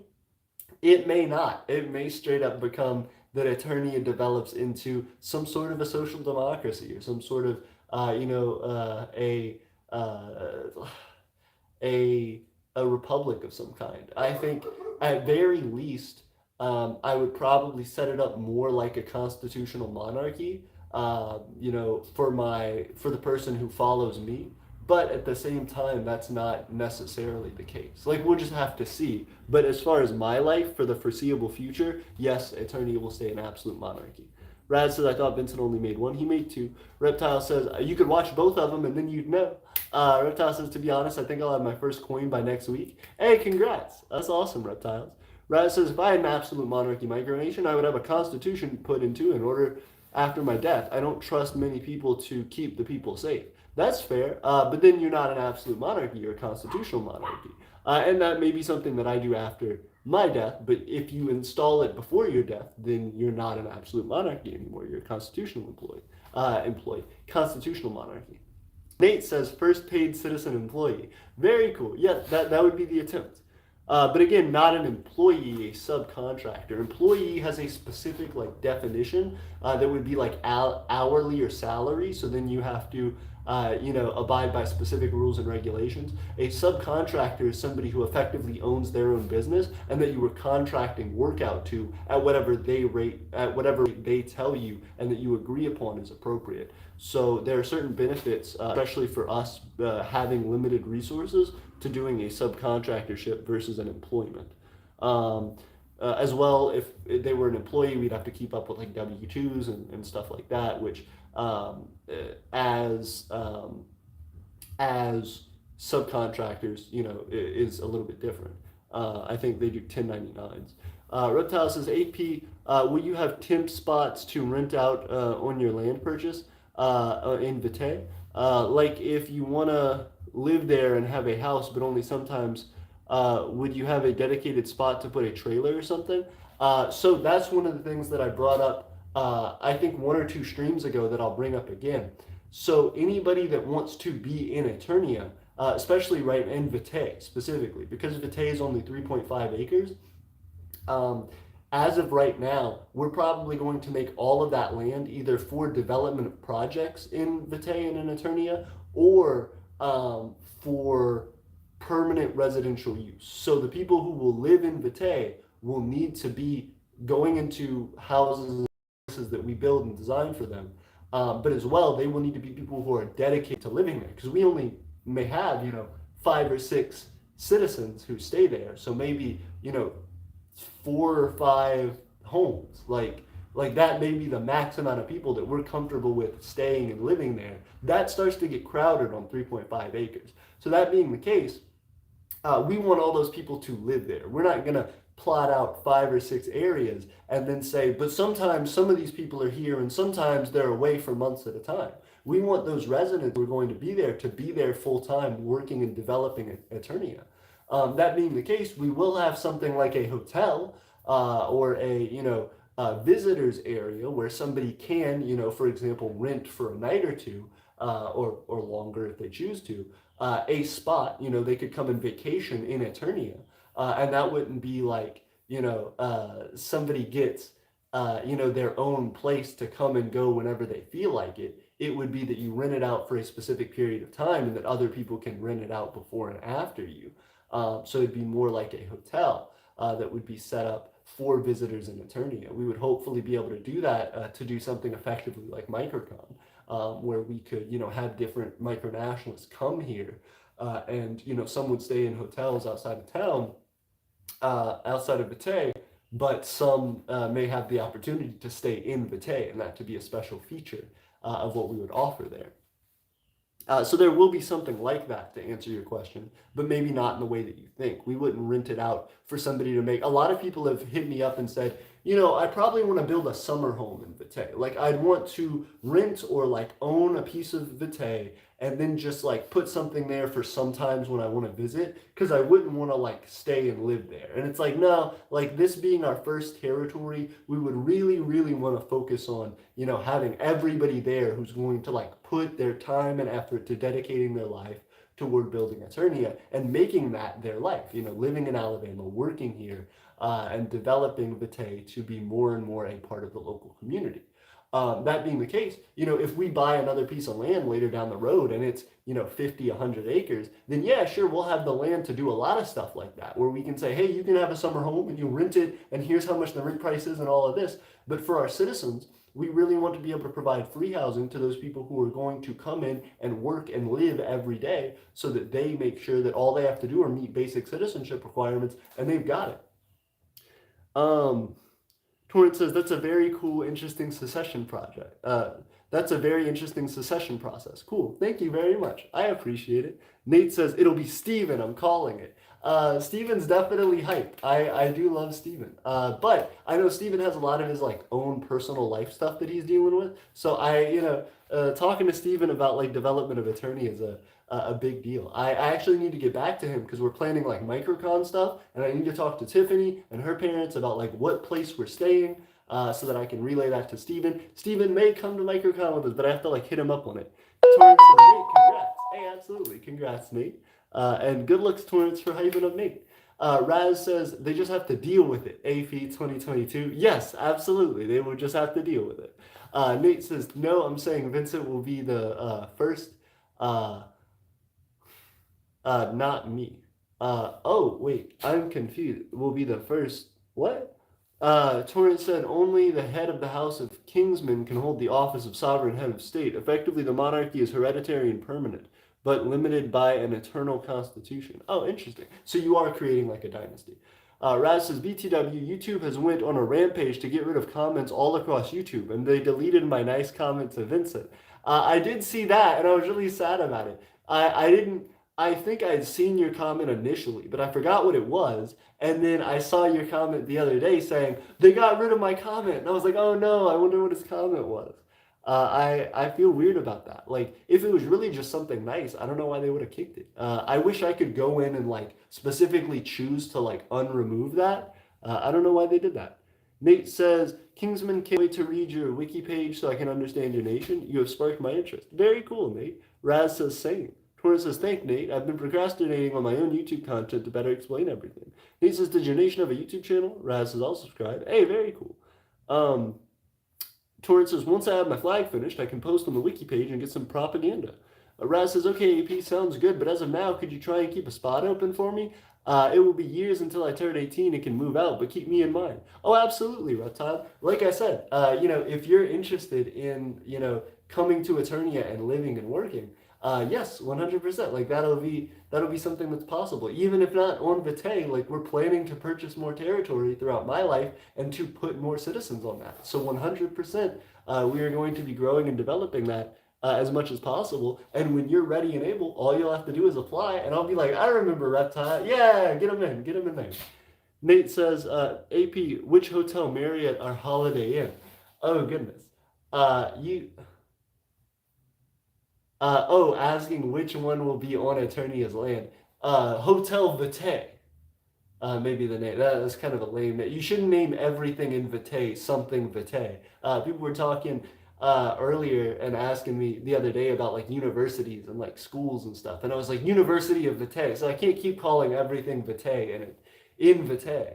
So I don't know. I wouldn't call it one of those because they're probably not going to build a Holiday Inn or a Marriott on Vitae's 3.5 acres and take up the whole dang thing. But at the same time, I do want to create something and have a cool name. It may be something that we contract out. Maybe somebody will want to build a little hotel and we can actually have that as a private business in Aeternia. Raz says, I've been debating on making a YouTube account for my nation. Raz says, Reptiles, at least you were close to them, right? They're not too far away at all. Reptile says, Raz, yep, 5 miles away. They're super close. Nate says, I gotta help out my parents with some yard work. I understand, Nate. That always happens, but I appreciate you. See you soon. Raz says, bye, Nate. Raz says, bye, Nate. Reptile says, bye, Nate. Torrance says, see you, man. Yeah, I appreciate you guys hanging out. And y'all are, again, helping to help us track and keep going to make some more content, keeping up the micronational development. And I appreciate you guys. Reptile says, I'll build garden and koi pond. Ooh, I would really like that. See? So that's something that's really important when we talk about Vitae's development. We're already doing the Garden of Nations, which is something that we're developing right now. Once we get our first once we get our first purchase for somebody to be in the Garden of Nations, which by the way is on our Ko-Fi, link in the description, we are going to have, it's also Ko-Fi, ko-fi.com/AETERNIA, ko-fi.com/Aeternia. You can go to our commissions and purchase to have your flag, the flag of your micronation, inside of the Garden of Nations. That's going to be something that we advertise on our land. We're going to have different micronations flags in a big, beautiful garden to be displayed for all visitors of Aeternia, and then hopefully we'll be able to show off on future live streams. All we're doing is waiting for that first purchase of a flag, that first investment on our Garden of Nations to get started. Peter says, United States of Urban President Peter Stefanik. I don't like when some people keep hating micronationalists and destroying their infrastructure. That is a big issue. Welcome, Peter. It's good to have you. I have heard of Kurban. It's good to see you. If you haven't been before, I would definitely appreciate a subscription. And liking the video helps us to spread things out. I would say talking about infrastructure and micronationalism, that is something that's really difficult. Do you feel that ties into politics? Like we were talking earlier in the stream, and the point of this stream was to talk about micronationalists like expressing their politics and talking about things that they like and don't like, both in the micronational community as well as in world politics.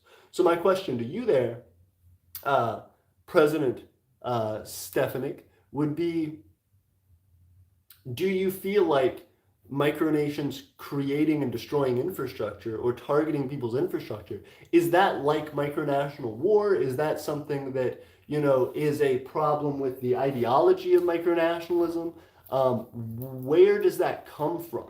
Because I don't think that I've heard of that in particular. Like I've heard of micronations doing quote unquote like raiding, where they will come in and like attack a different micronations Discord server or try to get their website shut down or this and that and the other, or like mess with their MicroWiki page or whatever, or their Reddit. But how does one destroy infrastructure? Is it digital infrastructure that you're worried about? Is it physical, like people coming in and literally like kicking down something that you built and like trying to hurt your people? What is the issue, and what is Kurban's history with that? How have you been dealing with it?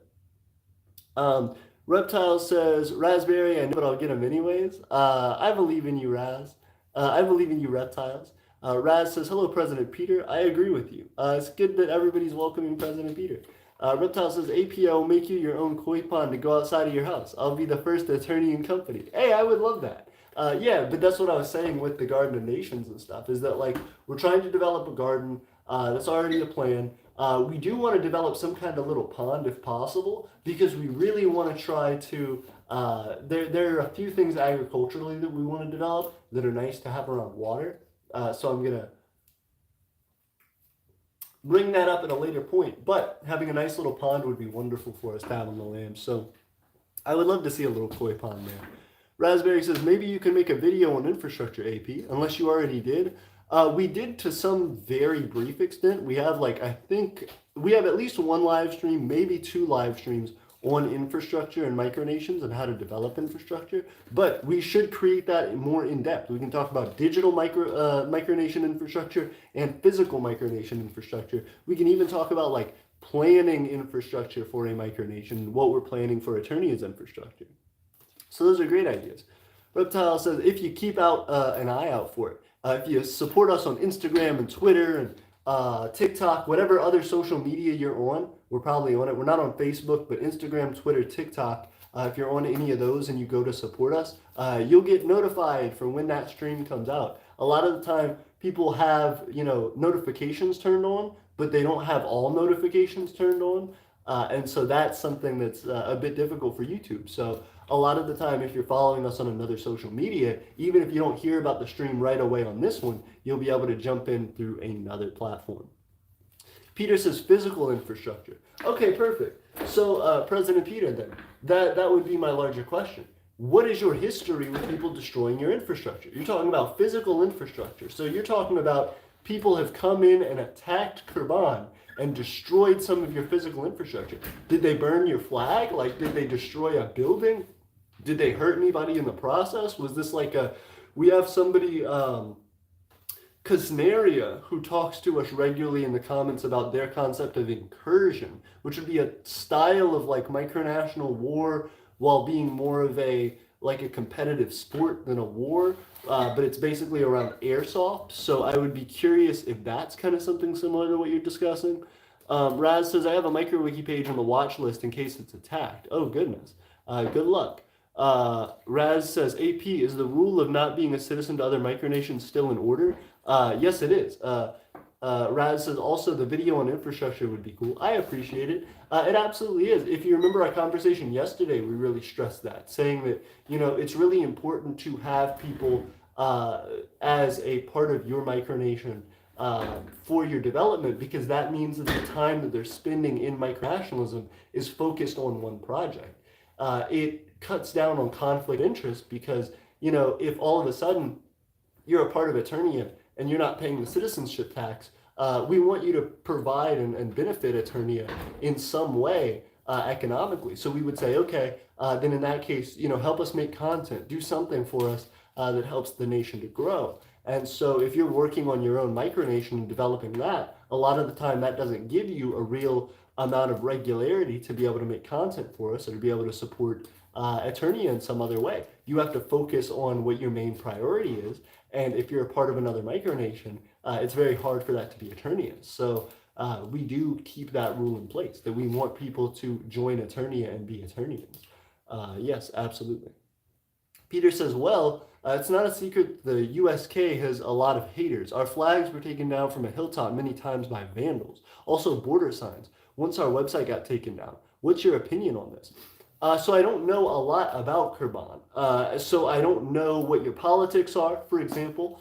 So I can't say, you know, we support Kurban or anything like that unless I know more about the type of nation that you're developing. We just talked in this stream earlier about the big problem that a lot of the time micronations ally with each other or, you know, connect to each other without learning each other's politics. So before I can say direct support for you as a nation, I would have to learn a little bit more about what your nation represents.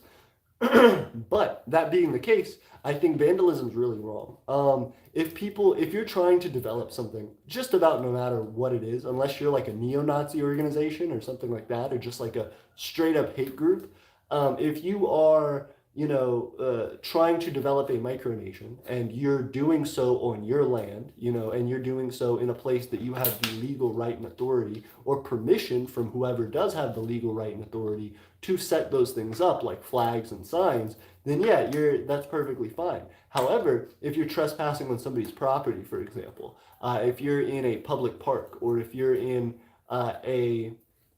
being in a public park isn't trespassing, but setting up signs and, you know, infrastructure in a public park may be, you know, considered like defacing public property. So you may have a harder time doing that if you're in a public space. If you're on somebody's private land who you don't have permission to be on, and you put up flags and signs and things like that, then that's very, very difficult. Because, you know, those people have their property and how they want to use it. I would suggest if that's being taken down, it's probably being taken down by the people who own the property, whether that's a government or an individual. And so I would go and talk to them about getting permission to put that up. If you are talking about your own property or your parents' property or somebody that you know you have express permission to put that up and it's private property, one, make sure you're actually on the border territory of their property. Make sure you're not going over the border onto their neighbor's land, because that could pose an issue. But if if you are certain you're on land that you have permission to be on to set up those signs and do that infrastructure, and you know that those people are going on to territory that you have permission to be on in order to take down those signs and flags and stuff like that you have permission to put up, then they're trespassing. And that's a problem. And you can catch them and get them in trouble for that. So if people are sneaking onto your land or land that you have permission to be on to take down infrastructure that you have permission to set up, or you have the right to set up, then you should absolutely go after those people. Not saying attack them, but you can alert the people whose land it is if it's not your land directly, and you can get those people caught. You can set up trail cameras and things like that to take pictures of who specifically is taking down your stuff, and you can report them to local authorities and have them arrested for trespassing. So that's not something that's too crazy to deal with, that people are sneaking onto your property, but you'd have to let me know, is that your property? Do you have express permission to put those things up? Because at the end of the day, whether that's right or wrong is going to be based a lot of the time on what the law says about it. Is it your right? Is it your ability? Do you have express permission to put that up?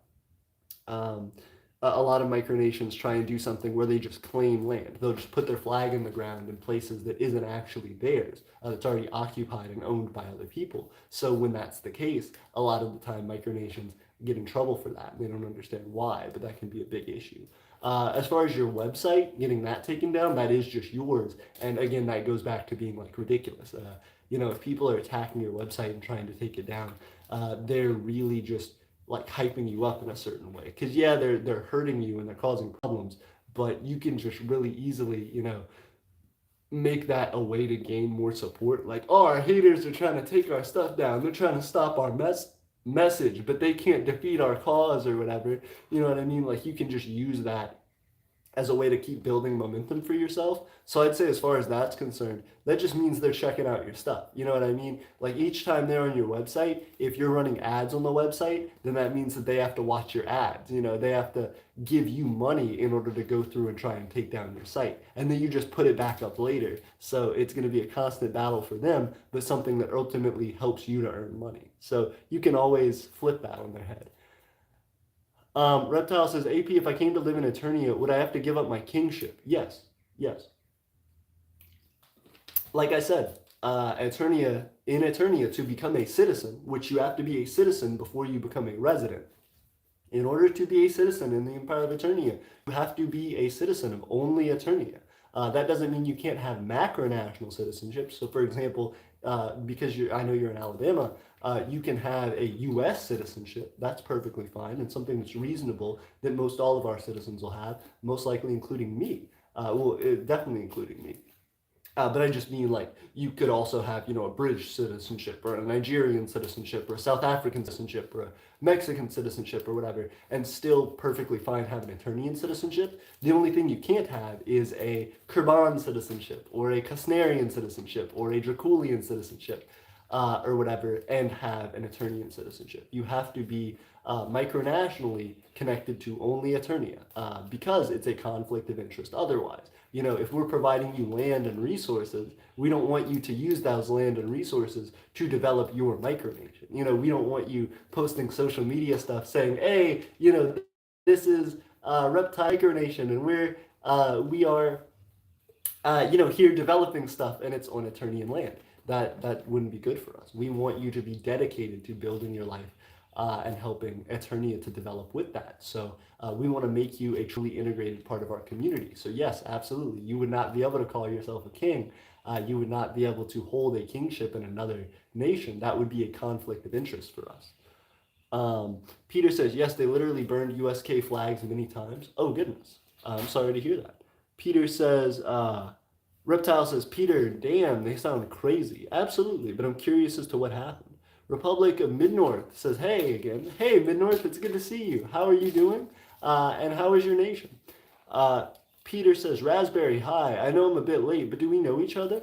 I'm not sure if you do, but it's good to see you. It's good that you guys are being able to connect. Raz says, well, I'm sorry, I won't be a citizen, but I'll try to support you to the extent of my ability. That means a lot, and that's what we hope for as well. Just because you're not a citizen doesn't mean we still don't appreciate you and are happy for you to be a part of our community. It's just that when we are looking for citizenship, we're looking for people who are going to be there at the doorstep of the UN. We're looking for people who are going to eventually be able to move on to potentially offshore platforms with us. Doing these big things. Dedicating for not only a year or two or for a few months, but dedicating like decades of their life toward helping. So yeah, absolutely. We just because you're not a citizen, citizenship in Eternia isn't going to be for everyone. It is for people who are truly dedicated to making this country happen and for everybody worldwide to recognize it as such. Raz says, no, I don't believe, so I was just greeting you. As far as if they know each other. Torrent says, AP, what do I do if JWB finds WMDs in Kingmania? What's JWB? Also, weapons of mass destruction. You shouldn't have weapons of mass destruction at all. You shouldn't have any weapons that you aren't legally able to have at all. That's a problem, and you'll get in trouble and go to jail. I feel like you're memeing, but don't do it. Don't build any kind of weaponry. Republican Minor said, we're always against war. That also means acts of bombing and terrorism and stuff like that. So definitely do not fight people. Republican Minor says, we are a socialist democracy. Also, hello from Australia. Hello, Minor. It's good to see you. What time is it there in Australia? I know here it's, 2 p.m.? 17 p.m. So we're doing good here, but I appreciate you all being here and supporting us from Australia, whatever time it is. Raspberry says, hope you have enough oil to keep the U.S. away, Kingman. But why would you? Why would you have weapons of mass destruction? That's ridiculous. Peter says, the thing is, I got permission to place the flag, but some vandals burned it down. I know who those vandals are. Interesting. Are they connected to the property that it's on? As well, if you got permission to place the flag, and the signs and stuff, talk to the person who gave you permission and who owns the land. Like, if you talk to the person whose name is on the deed for the land, and they support you 100%, and they want your flag there, and you tell them people have been trespassing on your land to burn this flag down, they will have a problem with it, and they will definitely seek action. I know if someone came and was starting fires on my land, I would be very upset in Vitae, because even if you're not developing a micronation, just for a homeowner, the fact that someone would come and start a fire on your land can be something that could be very damaging. If all of a sudden that fire spread because it was, a really dry season, or there were a ton of pine needles out or something like that, or there was a ton of, fall leaves that had just fallen, they could start a house fire and burn that person's house down, accidentally trying to do a little meme setting your flag on fire. So 100%, if you know the people who own that property, and if you can talk to those people and tell them, hey, people keep burning down my flag on your property, they're trespassing on your property to burn down this flag, I'm sure that those people would have a problem with it if they truly want your flag there. The only way I could see it being a conflict is if the people who you got permission from are the same people who are burning the flag down, in which case you can't help that, but they probably also, that means that they don't want your flag there. Torrent says, I use them how everyone else uses them. Leverage. Oh goodness, don't. JK, by the way. Yeah, absolutely. I feel like you're memeing on a lot of this, Torrent, but it's still interesting. Torrent says, our nuclear interests are in energy, chemical and biological interests in health and medicine. War is a waste. 100% agree, Torrent. Raz says, why doesn't the U.S. invade itself for having weapons of mass destruction?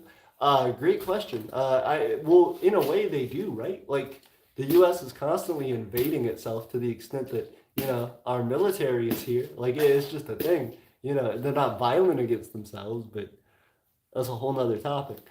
Torrent says, the U.S. is doing a pretty good job of sabotaging itself. Got him. Memes. Torrent's got memes.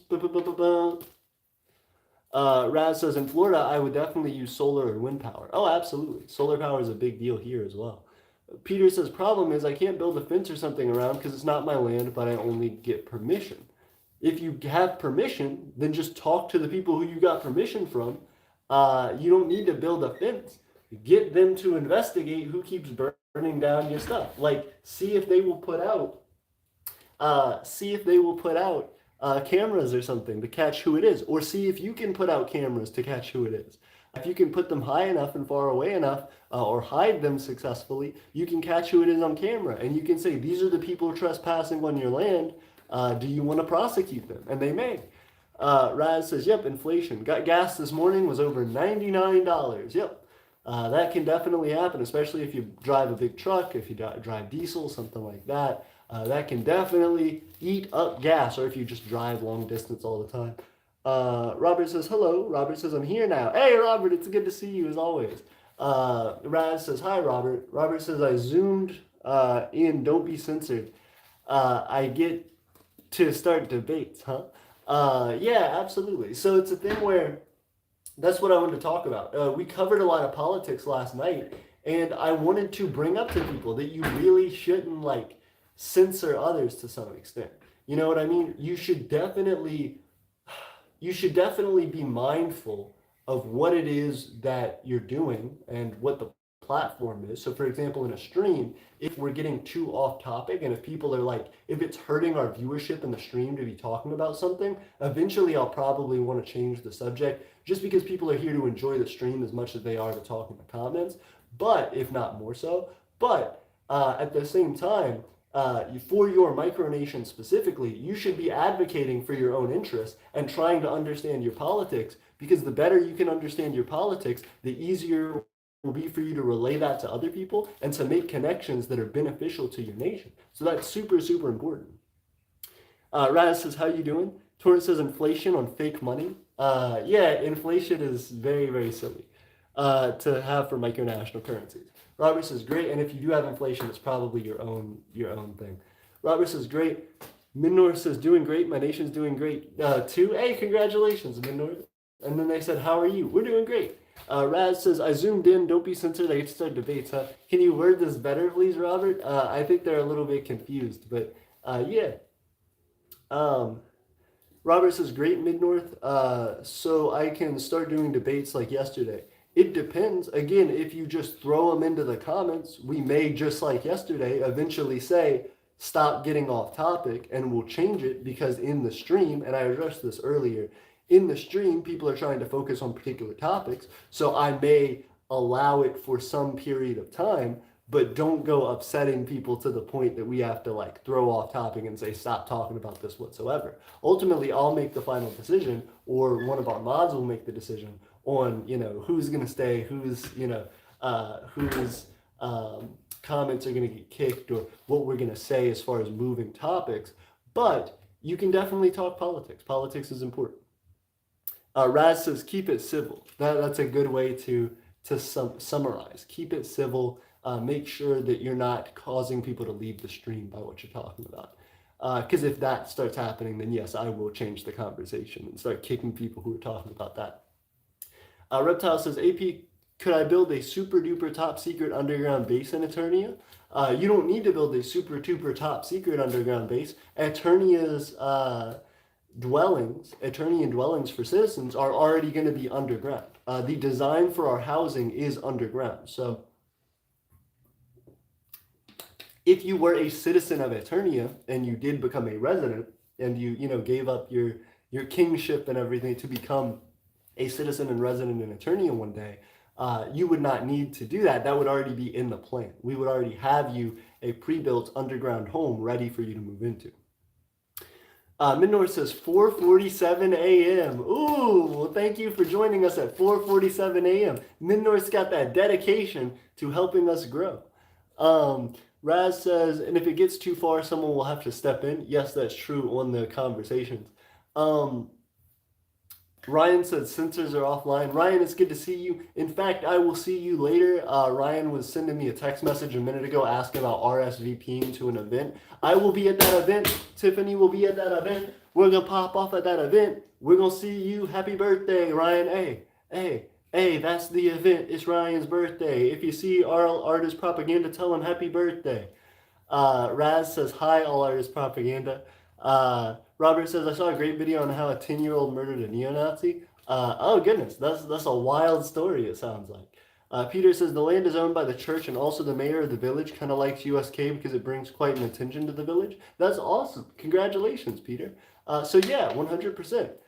If the land is owned by the church and people are burning flag at the church, I would tell the church, hey, people are coming and burning things. Like, especially if the land that they're burning it on is close to the church. Like, if you have your flag like out in front of the church and they like walk up and like burn the flag right in front of the church, that's concerning. Like, people shouldn't be burning stuff near churches. The church could catch on fire. I'm sure they'd be concerned about that.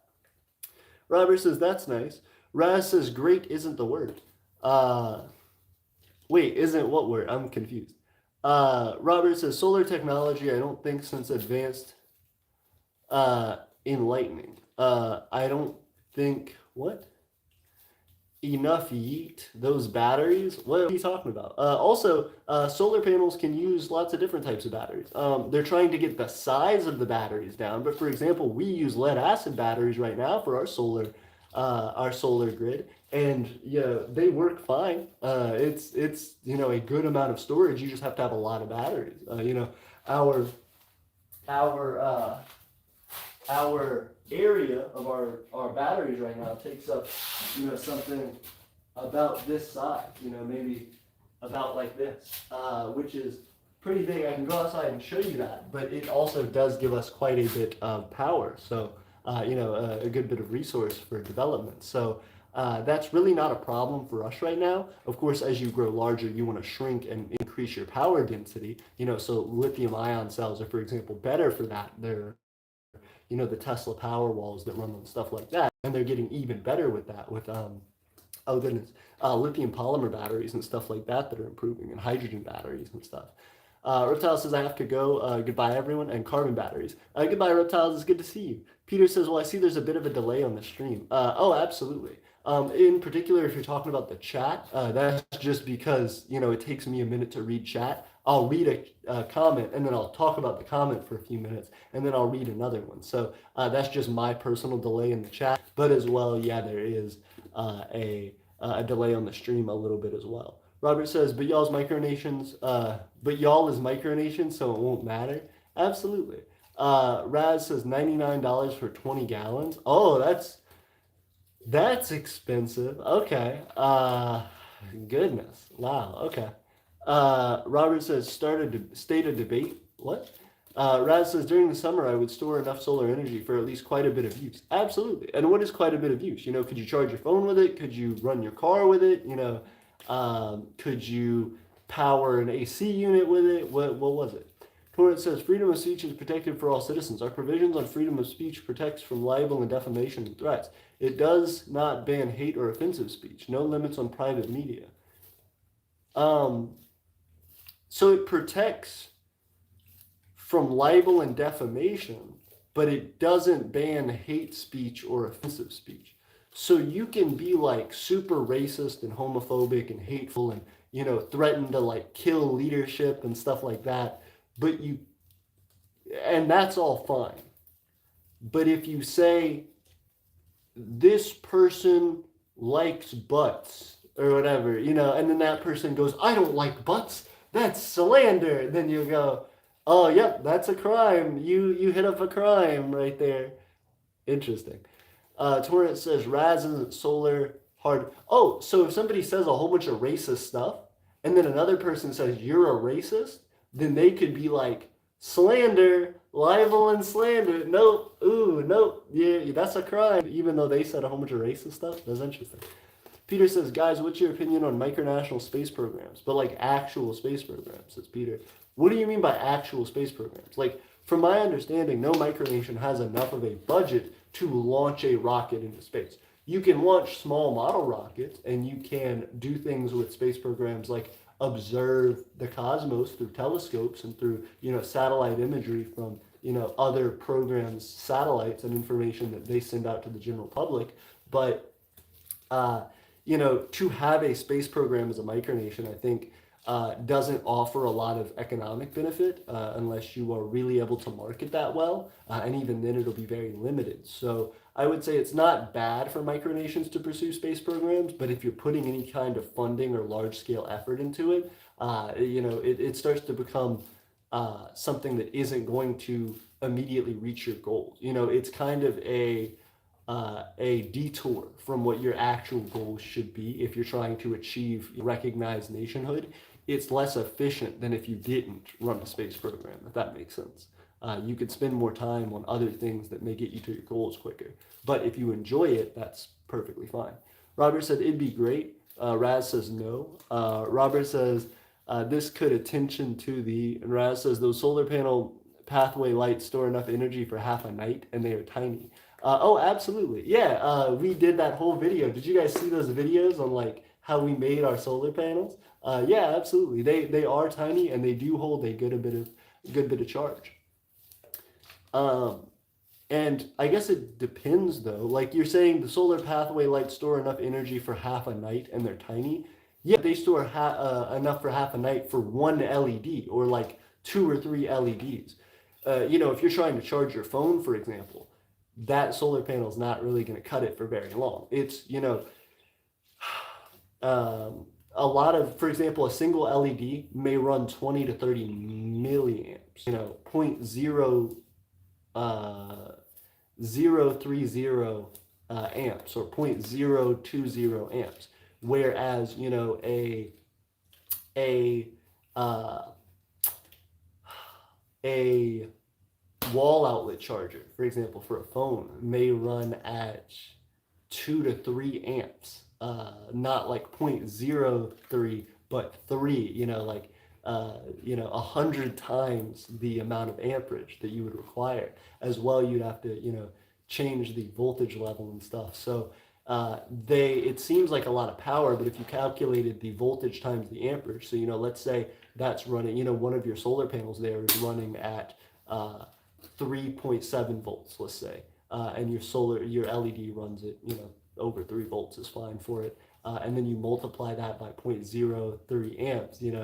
If it's, let's say, round to 3 volts, 0.03 amps, you're looking at 0.09 watts or 90 milliwatts. That's not very much, considering that phone chargers may work at uh, you know 7 or 8 watts, or maybe 3 or 4 watts of power. That's again like 100 times more the amount of power that you need to charge a cell phone. So lasting a long time is relative to the amount of energy that you're trying to store. And so those things, even though they look like they store a lot of energy for the load that you're putting on them, they actually don't, for larger, more practical applications. Robert says, but if you're just trying to light lights with LEDs, then yeah, sure, that's fine.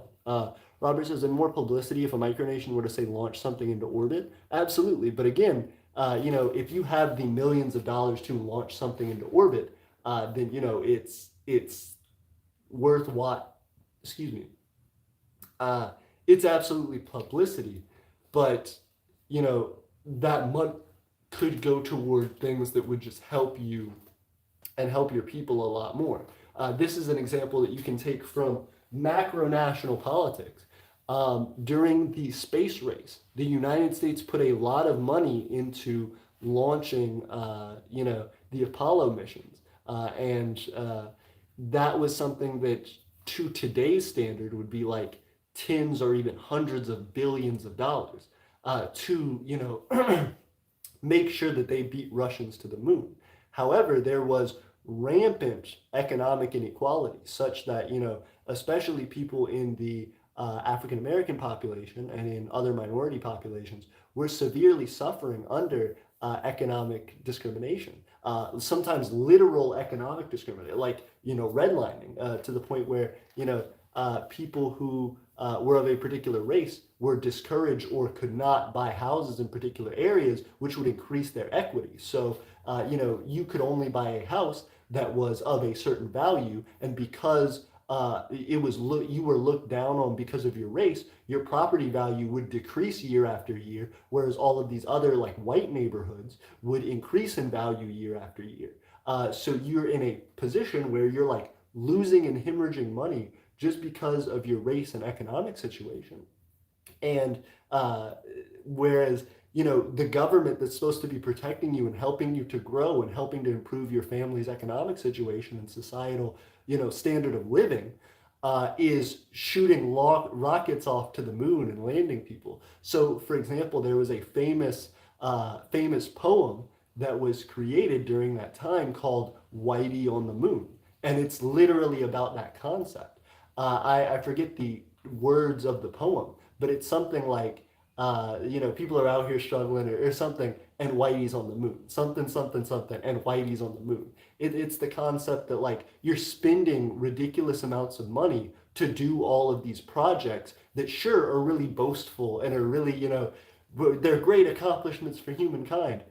but they don't actually provide the people that you are supposed to be promising to support and help any actual benefit. You're taking something that could have improved the lives of all of your citizens by a great deal, help them to create, as Torrance talks about, generational wealth that gives them enough to support themselves and their families so that they could get better education. You could have paid for the education at that time of probably every single black person in the United States, like all of their college education, if you chose to, instead of sending the Apollo missions to the moon. So it's not saying that those aren't wonderful accomplishments, but it's saying that, like, focusing on a space program when you have other things that may be more beneficial to the long-term development of success of your nation are can be controversial and may not be the best way to spend your resources. Of course, you can go back and claim,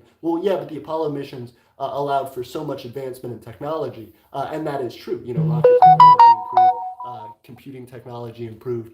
We had all of these advancements in semiconductors and stuff that help us to live the modern lives we do today.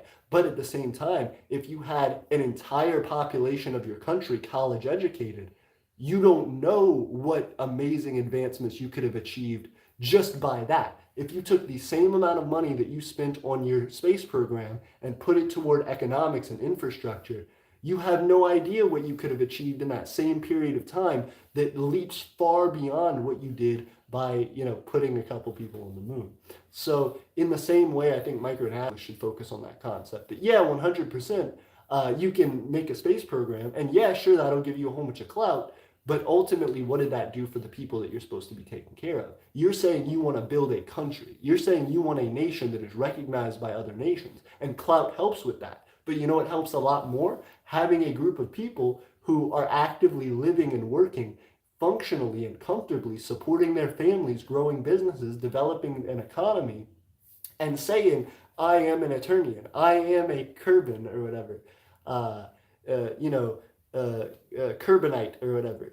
These are super crucial, fundamental elements of developing a nation that you should always prioritize above any kind of, spending on grandiose technological dreams.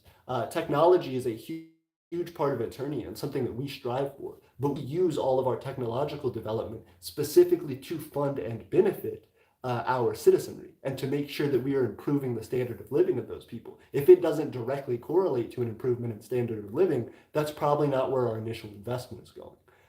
So we have to balance that, and I think other micronations should learn that as well. Things like space programs, things like militaries can all be great ways to flex, but if they're not providing large-scale benefit to your people, you should be taking care of all of that before you spend a dime or spend any ounce of effort toward any new project. Francisco says, hello, AP. Hey, Francisco, how are you? Okay. Torrance says, I don't plan on King Mania funding any public space exploration beyond research. Makes sense. Robert says, Francisco, how are you? Raspberry says, my knee just cracked like a glow stick. Oh gosh, be careful, Raz. You spent all that money and now you don't have enough to oil your joints. Be careful. Torrance says, I didn't get an invite. To the party? Yeah, absolutely. I just barely got an invite. Like, I just got the invite. I don't know what happened. I'm sorry. Torrance, hit up Ryan. Tell him where's my invite. Francisco, if you're in our Discord, you actually can. Francisco says, I'm good, Robert, and you? Raspberry says, I don't know about a space program. Peter says, stream is lagging a bit. Oh, I'm sorry. Like if the frame rate's messing up or whatever, that sucks. If it's just that the stream is behind, once again, I read comments that are like way behind, so that's just gonna happen. Robert says, great friend, Francisco. What are your opinions on flag burning ban? Peter says, not really in front, but it's church's property. Yeah, still, I think you could hit up the church. If they approve of that, talk to them about it and say, hey, people keep burning my flag. Francisco says, has anyone heard of Zambian space program? I have. It was really interesting. Very creative. And I certainly think, a great way to inspire your people, but at the same time, very little practical benefit from that. Raspberry says, I wanted to be an astronaut, average dream job, but I can't handle changes in pressure very well. Makes sense. But still, you never know. Uh, as space becomes more and more accessible to more people, you may have the opportunity one day to go into space. Even if not as a professional astronaut, you still may do that, for a vacation one day. Robert says, no. Darren Weber says, as stated, political parties are banned from Highguard. Discussion is fine, but if disagreements turn hostile, leave. I have friends that love Trump, others that hate him. Absolutely.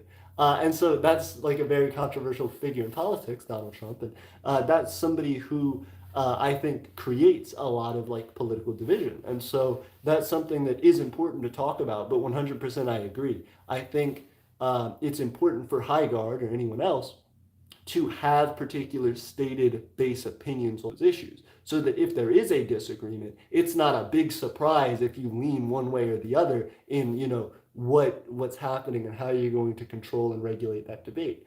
Torrent says, AP, could you calculate space needed per output for solar power storage? Yes, absolutely, 100%. That's not a hard thing to do. Robert says, like pressure training. I actually want to develop solar systems for micronations. So that's something that we are hoping to do. That's an industry that we are investing in. So we're doing it for ourselves actively. Torrance, if you would like to look into investing in Aeternian solar power, you can definitely do that. And we'd be happy to supply you and help you, for the right price. Robert says, like pressure training. Raz says, I wanted to pay for satellite for news system for Dinopolis. Makes sense. Very cool.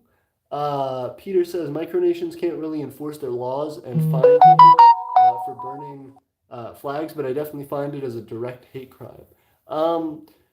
Yeah, I mean, it's definitely like a big problem, and you should be careful. Again, I would just tell the people who own the property, the church or whatever, like, hey, there are people burning these flags. They're burning stuff near your church. There's a problem, right? Darren says, I have friends that like Biden, others that hate him. Agreed. Yep. Again, I just think you need to declare your stance so that people know, at very least, where Highguard's development lies and kind of who they may lean more for or against as far as what Highguard is going to develop into. Torrance says, Darren, that's not going to work. Your political spectrum shouldn't be based on Donald Trump. He also did Biden. But again, he's saying like... sorry, it was about to fall. Oh goodness, let me adjust this. He's doing that, but then he's also saying stuff like some are for and some are against, and some are for and some are against. I agree banning political parties is probably a good thing for micronations because again, small political parties can radically change the stability of a micronation, but at the same time, trying to go as hard as you can into declaring your own politics so that people know the ways that your nation is going to develop. Nate says, we back. Hey, Nate, good to see you. Robert said, wait, ban parties. Torrance says, DT and JB are not two people you want to base your spectrum on. Makes sense. Francisco said, also, thank you guys for the likes. It means a lot that you like the video and help to spread it out to a larger audience. Francisco says, how can someone love Biden, an old grandpa who accidentally became POTUS? Oh, goodness. Y'all are mean. Peter says, well, USK actually has very low budget space program. We actually made it to space twice. Very nice. I assume purchased, some space to put something, a small flag or something on a larger ship that was sent up. But that's not super indicative of your ability, right? Like you have a space program, but it's really like you're piggybacking off of someone else's space program, which isn't a problem. Like that's still development, but it's just how much does that actually benefit you? Robert says, actually, I think parties should be banned and you run as an individual. Makes sense. Raspberry says, quite a bit of use. A small light with one panel. Also have those night lanterns. I also have those night lanterns like you. Very nice. But see, we took those apart to make them into larger solar panels to use to charge 12-volt lead acid batteries like car batteries. So, we're not just using little tiny lights anymore. We strung them together to make larger, more powerful systems. Nate said, agreed, Francisco. Torrance says yes, and then said yes. Robert says, quite frankly, our presidents we had since 1980 are just Ronald Reagan with different social opinion. Got him. Raz says, when people from other countries realize how bad our government is, it's bad. Agreed. Nate says, Eternia will in the future. Eternia what in the future, Nate? Muffin Films joined. Hey, it's good to see you. Muffin says, hey, how can I conquer other micronations? That's a presumptuous stance there, Muffin. I know you're asking questions. I don't think you should conquer other micronations. You know what I mean? Like, conquering sounds like you're trying to declare war, and war is something that is very frowned upon in the micronational community. You shouldn't be trying to conquer other micronations. You should be working with other micronations to develop common goals. If you want people to join your micronation, conquering them is not the way to go because that breeds resentment and people ultimately will just stop supporting you. You can't force anybody to support your micronation. The only thing you can do is ask them to help you and create reasons and actual value for them to do so. Things that they would rather have and support you than not support you and not have. Also, it's good to see you, Muffin Films. If you could give the video a like, I would definitely appreciate it. It helps us to grow and expand to a larger audience and reach the worldwide stage. Robert says, like it's been the same since the 80s. Got him. Francisco says, Biden is still better than president of Serbia. Ooh, who's the president of Serbia? Torrance says, Nate, join King Mania. Muffin, infiltrate. No, stop telling people to... Well, you can tell people to join your country, I guess, but don't tell people to invade other countries. It's not good. Robert says, Raspberry, I say the opposite. Darren says, I'm not basing my opinions on Trump or Biden, just using these as examples. I could easily use abortion or voter registration suppression depending on one's views. I'm just saying, Darren, that you should declare what your views are so that people who have these different opinions know the way that your government is planning to develop their stance on those issues. Raspberry says, at least he ain't burning down places of worship, I guess. But he accidentally could. Like, you know what I mean? If they're burning the flag near the place of worship, that fire could accidentally spread and become out of control before you realize it. That's what happens to a whole bunch of those in California and in Nevada and stuff. There were a whole bunch of cases where people were like doing baby baby reveals with like explosives and caught the whole dang country on fire. You know what I mean? Caught the whole state on fire. So it's absolutely ridiculous. Francisco says our president has taken $100 million away from people. Oh, goodness. Peter says not meant to launch our own rocket, but share a ride with other companies that send satellites or supplies to space. Agreed. And that's very cool. But at the same time, that gives limited benefit to your people, right? Like, how does that help an individual citizen of your nation other than just feeling pride that you launched a thing? The money could have been spent, for example, to start saving up for land for them to live on, or, for example, to provide them with special gifts directly from your nation, or potentially to invest in, resources to improve the quality content that you can make for your nation. Robert says, Vucic was spitting facts about putting Clinton in jail 20 years ago? Oh, goodness. Torrance says, Muffin, the Canadian Secret Service is currently conducting covert insurgency preparation within Aeternia. Oh, that's gross. I'm sorry to hear that. Yeah, they shouldn't be doing that. Francisco says, may both of them be in the same cell. Raspberry says, I do have to do more research on these solar topics, AP. I ain't no expert. All good. Raspberry, again, I'm happy to help. Again, I just graduated with a degree in physics, hoping to move into graduate school for physics, and I know a good deal about that. I assemble my own systems. I am showing them on this channel, and I'm hopefully going to be able to teach you guys more. So if you have any questions, let me know. DM me on Discord. I'm happy to help. But also be careful. Even though these things by themselves don't feel like incredibly dangerous. It's just lighting up a little light. If you do it the wrong way and you rig up a system improperly, you can hurt yourself. So be careful. And you can start a fire. Robert says, Tony Blair and Clinton should be in jail. Vuvik 1999, Vuvik 2018 gets back pats from the both of them. What? Francisco says that in afterlife, they should be in deepest pits of hell. Oh, goodness. Francisco is like mad. Nate says, Francisco, they're already on their way. Oh, goodness. Everybody's getting politicky now. That's fair. Again, we said that's what the stream is about. Francisco says, Robert, be happy that you live in America. At least you have good wages. Our minimum wage is $250 a year, a month. What's the thing? Darren says, while I'm very conservative on some ways, I'm very liberal in other ways. As such, I see myself as a radical centrist, even though my beliefs do not the official definition of such. Yeah, I agree. That doesn't sound like the official definition. Again, I think instead of using like labels to try and define your thing, because you may confuse people, just state your opinion on like different concepts. That's what I've done through many live streams, is saying, hey, Aeternia supports LGBTQ rights. Aeternia supports abortion rights. Aeternia supports, base minimum wage and, improving a social safety net and an economic safety net for people. Aeternia supports free education. Aeternia supports nationalization of different industries.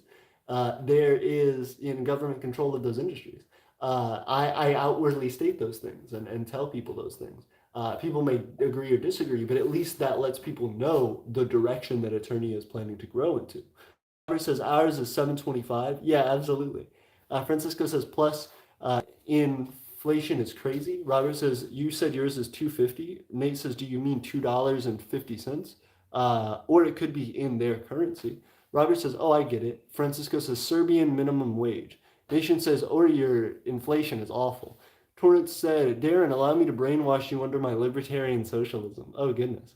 Raz says, and in the future, if I am in legislation, I hope to make spending on the more land in different sections of the USA. Very cool. Absolutely. I believe in you, Raz. Francisco says yarn minimum wage is $40. Very nice. Torrance says Elon Musk is an African American. He's not oppressed. Agreed. My my clarification. Native United States black citizens, people who are from a displaced African diaspora through the awful history of slavery. Those people specifically, not gross Elon Musk. Robert says, Francisco. I am glad to be here though, but our past is. Benjamin says, hi, AP. Hi, Benjamin. Good to see you. Raz says, those lands will be put to good use. I'm glad to hear. Nate says, dang, yeah, Serbia's inflation is awful. Francisco said, let's just forget that. Robert said, facts, Torrance. He's a billionaire. Torrance says, Raz, have you considered land outside the U.S.? That's true. Nate says, very true. Darren says, at 60 years old, my personality and beliefs are well set, but you're welcome to try, LOL. Raz says, not currently. Francisco says, fun fact, during the 1950s, Yugoslavia was the first nation to have black university students in Europe. Very cool. That's awesome. Robert says, I know how to develop y'all's land for micronations, even though I don't run one. Tell us more. Nate says, we have a boomer in chat. Yeah, absolutely. And we're glad to have Darren. Robert says, nice, Yugoslavia was great in the day. Raz says, I want to stay mostly in the U.S. as the laws in other nations are not ones I'm very used to. Makes sense. Robert says, I heard good things. Torrance says, AP, give me reparations. Hit me up.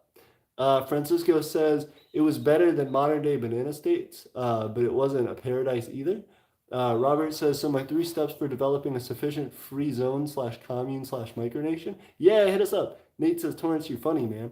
Torrance says, Robert, I'm planning the same thing, an economic zone. Peter says, also just applied for the diplomatic relations with the Empire of Aeternia. Hey, thank you very much. I'm excited. Torrance says, join Kingmania, Nate. Darren says, there are 3 other Danube parcels like Liberland that are not claimed by Serbia or Croatia. As such, the war with Yugoslavia will continue until all its lands are claimed. Oh, interesting.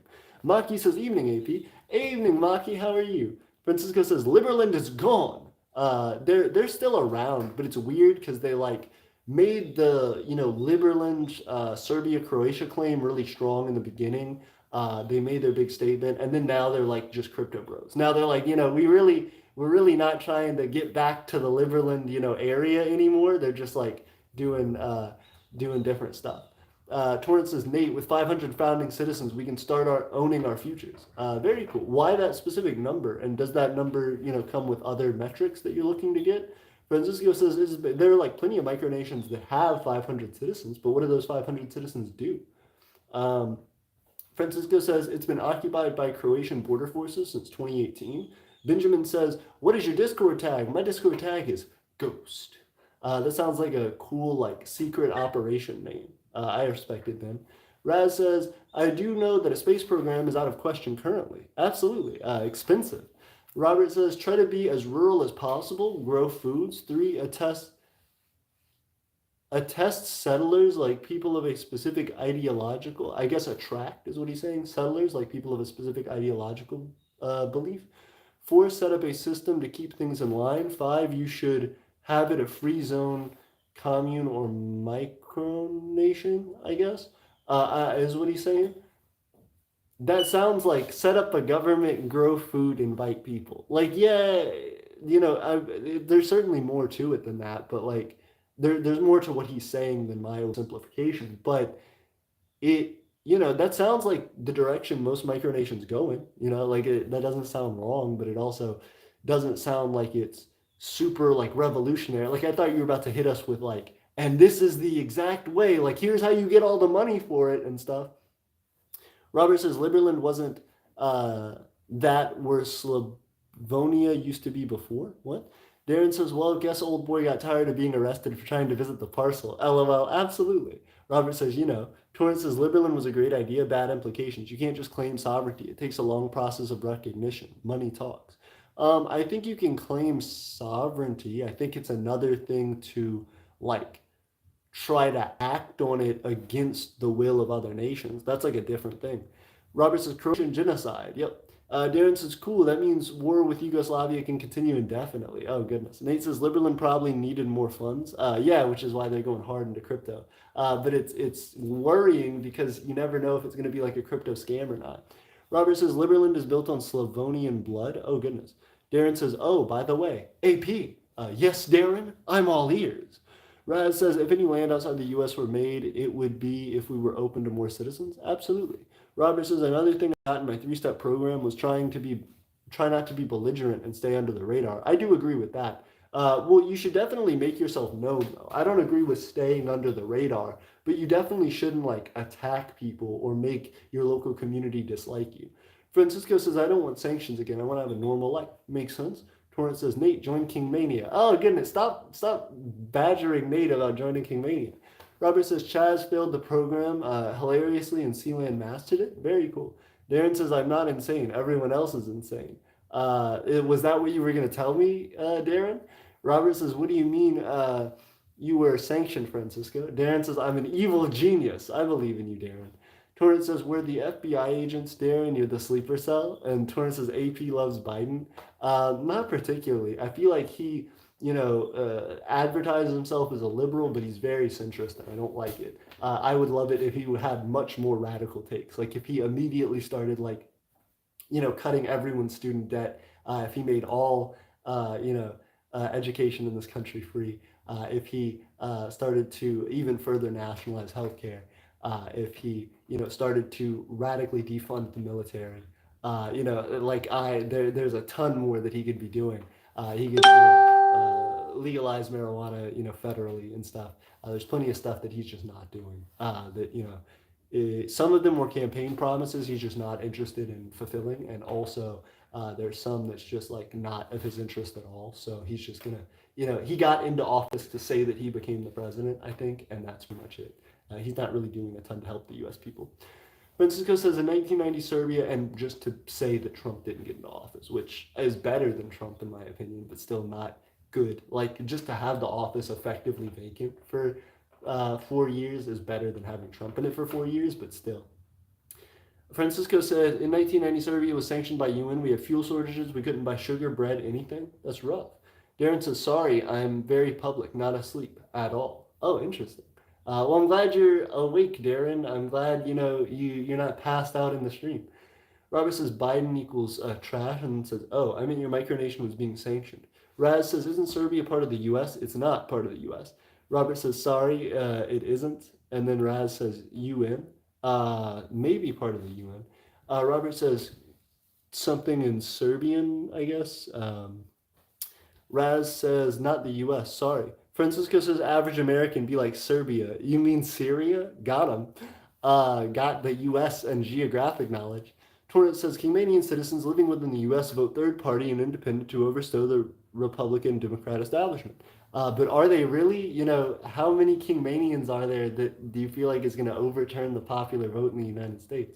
Robert says, quite frankly, the U.S. has turned the Balkans into some poor banana republic. Makes sense. Darren says, Serbia is a former constituent republic of Yugoslavia. Raz says, unlike a lot of other Americans, I'm fairly decent at geography. Very nice, Raz. Benjamin said, look at free stores and is swap shops. Very nice. Robert says, like Kosovo, they aren't independent. They're just our military base. Oh, goodness. Francisco said, yes, Darren, it is. Robert says, same with Albania and Macedonia. Francisco said, Kosovo and Methoia. Darren says, unlike most people, I'm an expert at geography and geopolitics. Very cool, Darren. Maki says, I have a proposal to you, AP, that you should have some streams on which people could join a voice chat in a Discord server. That could help better conversations that we could have with you. Agreed, but you see all this like chat, people would just start saying stuff. Like, we do host a Twitter space, which is kind of a different thing that I've been trying to promote more and that I do really like. If you guys joined our Twitter space, which we've had several live streams doing, all you have to do is have the I think it's the mobile app. You have to have the mobile Twitter app. So you have to have the Twitter app on your phone. But if you do that, you can join our Twitter spaces when we have them and you can request to speak. And that way I can allow certain people to speak at a time and I can like monitor it. I can do that through Discord as well. But a lot of the time people will jump in on Discord and Discord doesn't have people auto muted. You can do that and you can set that up. But a lot of the time people will come in and just like spam stuff or will like try and get the bots to play music or whatever, and it becomes a big hassle. On Twitter Spaces, there's a lot more control, I feel like. So you can really just like make it a one-on-one conversation and then bring people in and out as guests, more like on a podcast than you would to have everybody in the Discord server all trying to chime in at once. So if you like those types of streams, we do Twitter Space streams, and I would recommend you join one. Francisco says, but that's a good idea. I think we've tried to implement that as best we can. We've done previous Discord streams, but now we're doing Twitter Spaces streams. Francisco says, Macedonia has no history. They're stealing Greek history. Interesting. Interesting take. Torrance says, Darren is the deep state of the world. Got him. Robert says, exactly. Darren says, Macedonia has an excellent flag. Interesting. I don't know Macedonia's flag. Robert says, Alexander was Macedonian, quote, he was Greek. Got him. Francisco says, Macedonia should be split between Serbia, Albania, Bulgaria, and Greece. Best ending? Disagree. Don't take people's sovereignty. Robert says, Q and referred to himself as such, as like Greek. Makes sense. Raspberry says, I say fairly decent because I don't know a lot about African countries. Makes sense. Robert says, exactly. Francisco says, yes, Macedonia is in Africa. You are 100% right. That's not what he was talking about, I don't think. Maki says, then please explain to me the modern and future geopolitical situations of, let's say, the Solomon Islands. Interesting. Robert says, and Macedonia has the name former Yugoslav Republic of Macedonia that would be themselves Ukraine and the former Soviet Republic of Ukraine. Oh, goodness. Darren says, well, let's say he was Greek. Ancient Greeks saw him as a barbarian cousin before he conquered Hellas. Raz says they should have those EOD texts on the side of those baby showers. What? Like people ready to like put out the fire. And then Raz says, good wages, and like laughs and cries. Francisco said, President of Serbia, I won't name him because he doesn't deserve it. He's a dictator that burns houses of his opponents, robs people, and destroys the Serbian economy. Oh, goodness. Robert says, FYROM is a stupid name. Interesting. Darren says, Solomon Islands, easy. They're going to sink pet global rise in sea levels. Oh, goodness. Get global rise in sea levels. Oh, goodness. That kind of makes sense. Robert says, Alexander Vucic. Interesting. Francisco says, imagine having to live on 25,000 dinars and bills are 17,000 dinars. Oh. Raspberry says, Dinopolis will sink soon. Goodness. Maki says, lately Discord added a stage if you bother. Would be too much people talking at once. You could have people coming in groups to come with the stage feature. Very cool. I'll have to look into it. But again, right now I'm really hype about Twitter Spaces. It helps to bring people who are already on the Twitter platform like into the streams, and it also helps to get people who would normally chill in our Discord to move onto Twitter and some of our other social media and to start following us and engaging with us more there. So Twitter Spaces, hit up Twitter Spaces with us. Francisco says, for Serbs, those are the best wages. Like, this is $10,000 to you. Very nice. Darren says, gotta work. Bye all. See you, Darren. Benjamin says, I sent you a copy of Unity Constitution. Very nice. Raz says, that's why I want more land in different areas, especially the high plains of the Midwest. Very respectable. Robert says, 10,000, that's a poverty wage. Raz says, bye, Weber. Everybody said, Robert said back. Mikey said, Darren, I would explain it another way. They will have more Chinese corporations and they will become a military base of China in some time. They will sink in some time and go to Papua New Guinea and China. Interesting. Maki says if a world war comes, many attacks on Australia would go from there. Interesting. Raz says, anyone been suspicious of all those close flybys from Chinese fighter jets? I have seen like stuff in the South China Sea been getting hectic, but it's been getting hectic for years. Robert says, okay, I need to revise, stay under the radar, and get some of that Norton publicity. Do charity projects in town, try to get ceremonial honors in the neighborhood communities. Makes sense. And then Raz said, LOL, I live in the country. So what does Raz do, huh? Support the local farms? You can do that. Support cows? Robert says, Gulp Jack said he's going to follow my 3-step program and create a Nosbol free zone. Oh, interesting. Raz says, I'm going to try emailing my citizens again. Raz has been trying to get in contact for a month. Robert says, okay, for my 2036 president bid, I'm going to run under the slogan secede, basically saying anyone can leave America. Weird take. I don't think secession is, one, a popular topic considering the Civil War, and two, something that's a good idea. I think micronations shouldn't be seceding and taking land from the United States because that assumes that they're going to be taking other people's land. That's wrong. That shouldn't be a thing. Robert says, I say 68% of people would openly to people secession. I'm going to try to capitalize on it. I don't think 68% of people are supportive of secession at all. I think very few, if any, people are supportive of secession. I'm not supportive of secession. I'm supportive of independence, and I'm supportive of nations developing their own land that is always and has been separate from other nations. But you shouldn't take land from nations that already exist. Robert says, that's just disenfranchising the people who live there. Robert says, quite frankly, my campaign will involve the New Hampshire Free State Project, the TNM, New African Movement, Northwestern Movement. Interesting. Raz says, no, EOD is explosive ordnance disposal team in the U.S. military. They're responsible for handling explosive, whether defunct accidental settings of explosive, duds, etc. Makes sense, but at the same time, that's probably expensive to get those people out there. Probably just better to have firefighters at your thing. Robert says, and rally around the right to secede if 68% think that. I don't think 68% of people support secession. Maki says, like, you'll have to show me where you get that number. Maki says, stages actually work like Twitter Spaces. You can go and also moderate the people, get in and out. It has auto mute, and you can't get the music bot, and you have to have people coming in at once. Oh, very nice. Also, thank you guys for the likes. Maki said, you just need to add a channel and select a stage. Makes sense. Francisco says, do Afrikaneers deserve their own state? Afrikaneers are Dutch settlers in South Africa? No, not at all. Afrikaneers should leave South Africa. It seems like Dutch settlement in South Africa was like the thing that caused and maintained apartheid. Awful.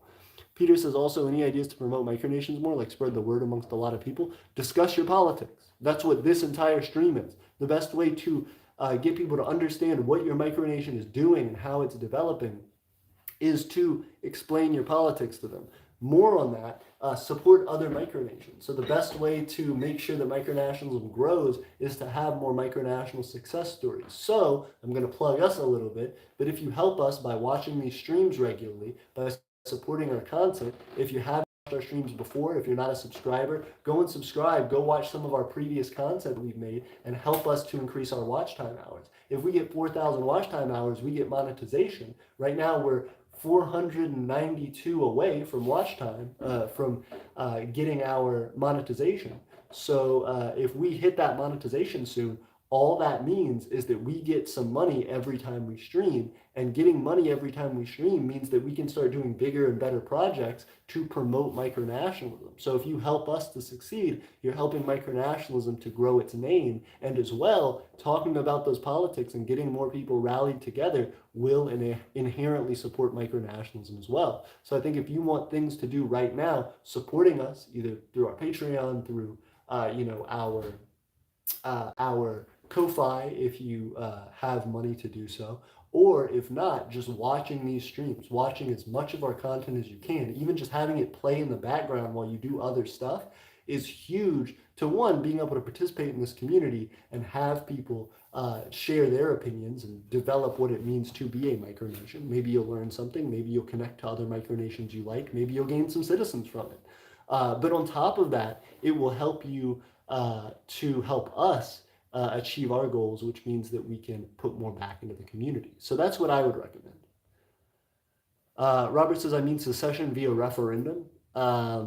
Again, I don't know that there are many, if any, people that really support that. Robert says, majority of African-Americans vote for it. No, I don't like that. Maki says, Peter, social media. Francisco says, apartheid, vice versa. Robert says, not unilateral secession. That's bad. We need popular secession. Peter says, that's what I'm doing, but kind of don't work. I would say, again, like supporting larger micronations.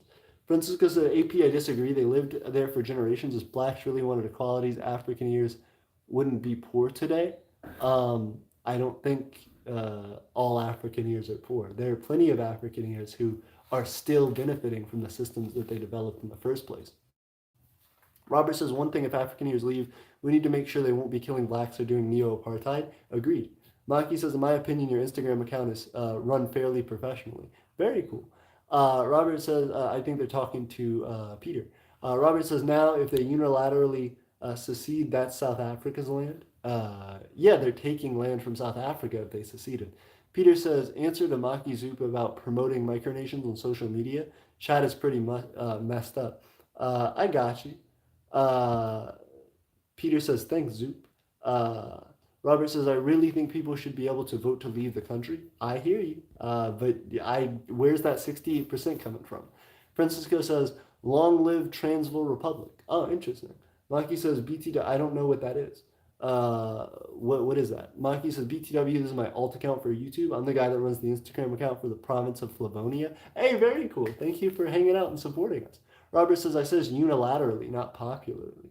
Oh, interesting. What's unilaterally 68% then? Like, hit me up. Also, it's good to see everybody. I'm going to probably be on stream for another like 5 minutes or so, but I do want to dip out pretty quickly so that I can eat and get ready for ba-dum-bum-bum-bum. Ba-dum-bum-bum-bum. What is it? Bum-bum-bum-bum. What is it? Bum-bum-bum-bum. It's Ryan's birthday. Everybody tell Ryan happy birthday. It's Ryan's birthday, and I'm going to go to hang out with some friends at Ryan's birthday. We're going to chill and do stuff for Ryan's birthday. It's going to be pretty hype. Peter says, oh, that's you? Congratulations for joining UMAC. Micronational organization hype. Bum, bum. Francisco says, South Africa has become a disaster. Why do you say that, Francisco? I disagree. Fake Name says, I'm back. Raz says, BTW is by the way.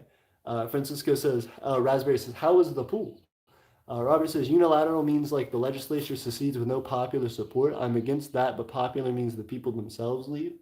So you're against unilateral, but you're for the popular vote for secession. Okay, but where'd you get the 68% number? Like 68% of people in the United States support secession is what you're saying? Because I feel like I've never heard that, and I don't think that's accurate.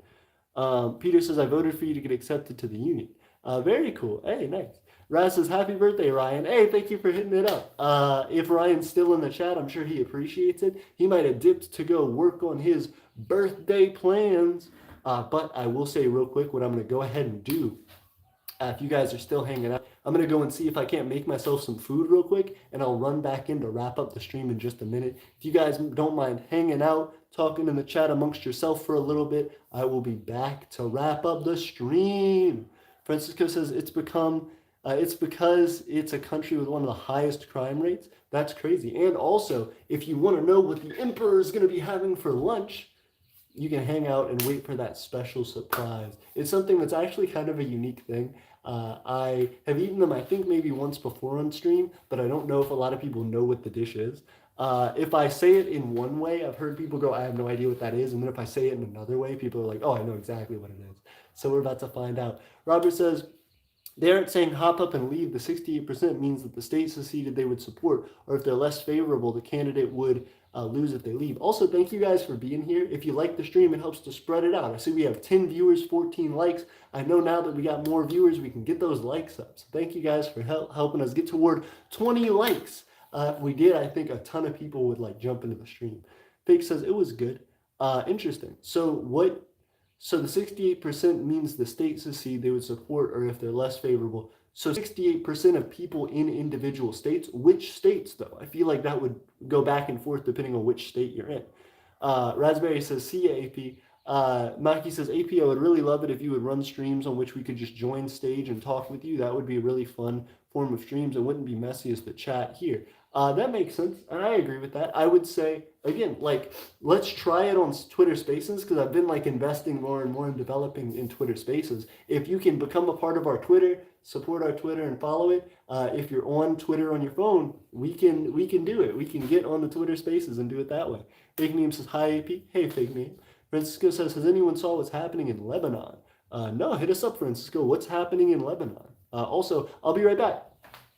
What about? I'll be right back. Go and get some lunch. I'm not going to eat lunch off stream. I'm going to be back to show you guys what I'm getting. But give me 1 second.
I am back.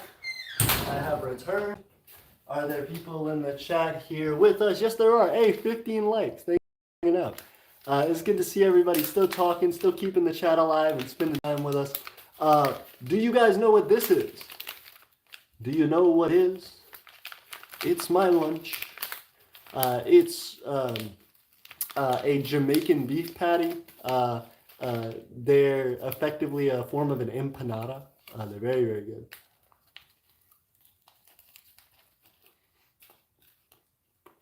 And they're microwavable.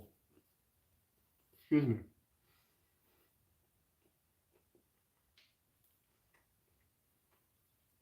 Eight viewers. Thank you guys for hanging out. But yeah, so they're easy to warm up, easy to make, and easy to eat. So I'm super hype about them. Let me see if I can't fix this thing just a little bit while we're hanging out. Whoa. I'm going to set this down. Whoa. So that I can sit down. Hey, everybody. Mikey says, can't see it very well. Oh, sorry. Let me open it up a little bit.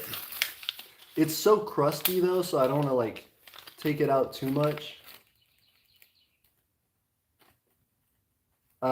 Everybody said they can't see while it's pixelated. Sorry, this is it. Sorry about that. It's like a bread thing with meat in it.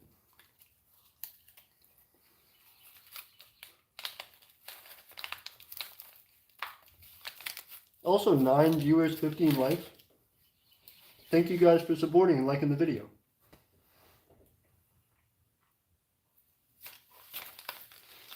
I see everybody jumped into like politics. I'm trying to figure out what you guys are talking about now.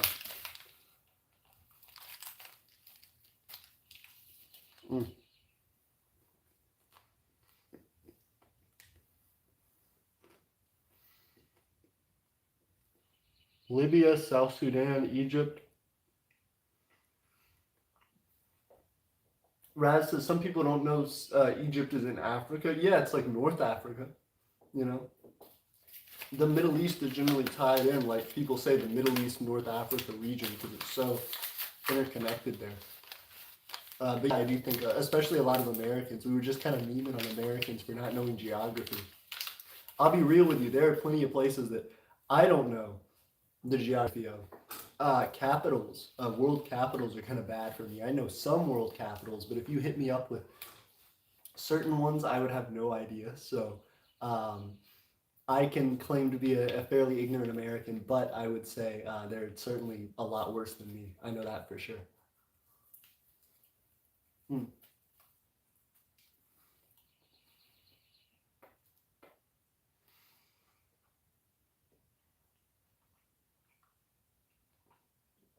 Also, I'm trying to see if we can hit.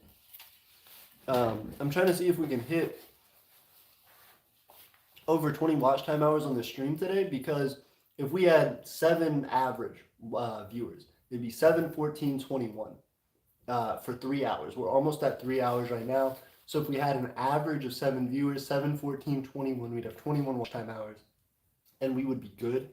The thing that is concerning is if we can get over 25 watch time hours for the day, so long as we don't lose a ton of watch time hours today from, you know, some of our older videos losing their watch time hours as a part of the 365-day cycle that comes with the 4,000 watch time hour requirement. That means every day, just about every day, one of our YouTube videos is passing that year-old mark, so then all of its watch time hours go away and reduce our number of watch time hours for the year. So if we can surpass 25 watch time hours for today for the channel total, or hopefully if we can do it with this stream, that will allow us to continue to grow significantly with our viewership, and as well push us that much closer to monetization. Again, if we can hit 25 watch time hours every single day, it would only take us 20 days to reach monetization. and then anything beyond that is just cake. You know, it reduces that time even more. So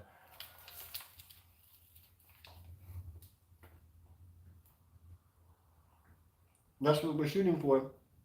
And if we hit that, if we did hit monetization around that time, that would mean, bump ba bum, we can hit it before Microcon. And that would mean that we're monetized, which would be awesome.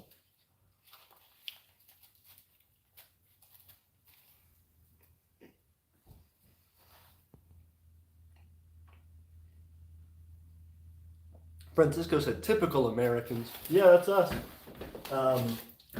Silly and don't know a lot of stuff, but sometimes we're fun. Egypt said, Maki said, Egypt is mostly dependent on Russian and Ukraine grain, which isn't mass produced, and also the upcoming crisis and war with Ethiopia will crumble the nation. That's definitely concerning. I don't know a ton about Egypt's economy and infrastructure, so that's wild. Raz says, when did water flood your shelter, AP? So we actually had two different occurrences of that.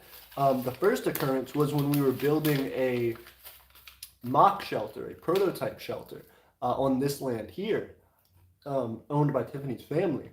We were building a mock shelter in order to design what our shelter was going to be like and how we should start working to develop it. So we had pretty much the same style of terrain, you know, kind of a sloped, hilly terrain that we were working with that is the same as what's now in Vitae. But before we purchased the land and we were gearing up to purchase it, we really wanted to make sure that it would be possible for us to build the type of shelter that we wanted to build. And one of the things that we learned very quickly was that the shelter would flood in the rain, and that is exactly, and we have to design preventative measures to stop that. And that's exactly what happened to that shelter there.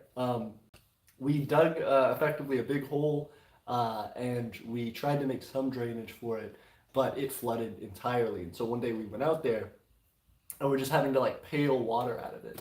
And that happened again for one of our beta versions of our shelter, our attempt before we actually had Vitae. Now we have worked a significant time in Vitae and actually developed the start of our first official Aeternian dwelling.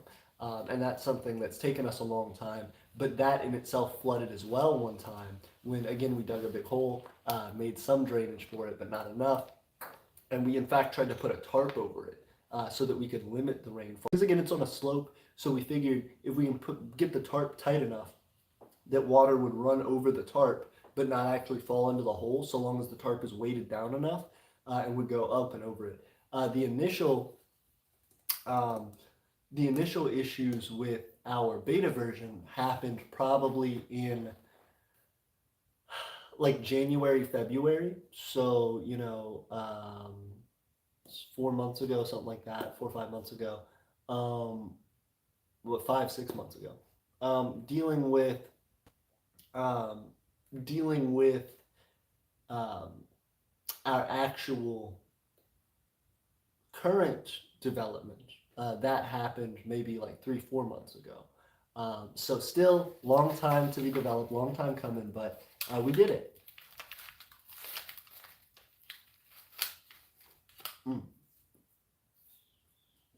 We had the flood. We overcame the flood. And at the end of the day, it helped a lot to teach us about what we need to do to improve. One of the biggest improvements that hopefully you guys will see in one of our coming land development videos, we built more infrastructure to protect that hole. So we're digging this underground shelter, but in addition to digging the underground shelter, we're starting to build it half above ground, half below, so that that entrance, what will eventually become the entrance, what right now is actually the main body of the shelter, will be dug out half underground, left half above ground, and then that will allow us protection for the rest of our digging to continue to commence as we grow. So that's something that's hard and something that we're still having to work out all the details of, but it's something that is currently benefiting us a lot because we actually built up enough to have a semi-permanent roof structure. that has been preventing a lot of water from land. So it's something that takes a lot of effort on our something that's not going to be done anytime soon, but it is one of those methods that continue to help us to improve every single time.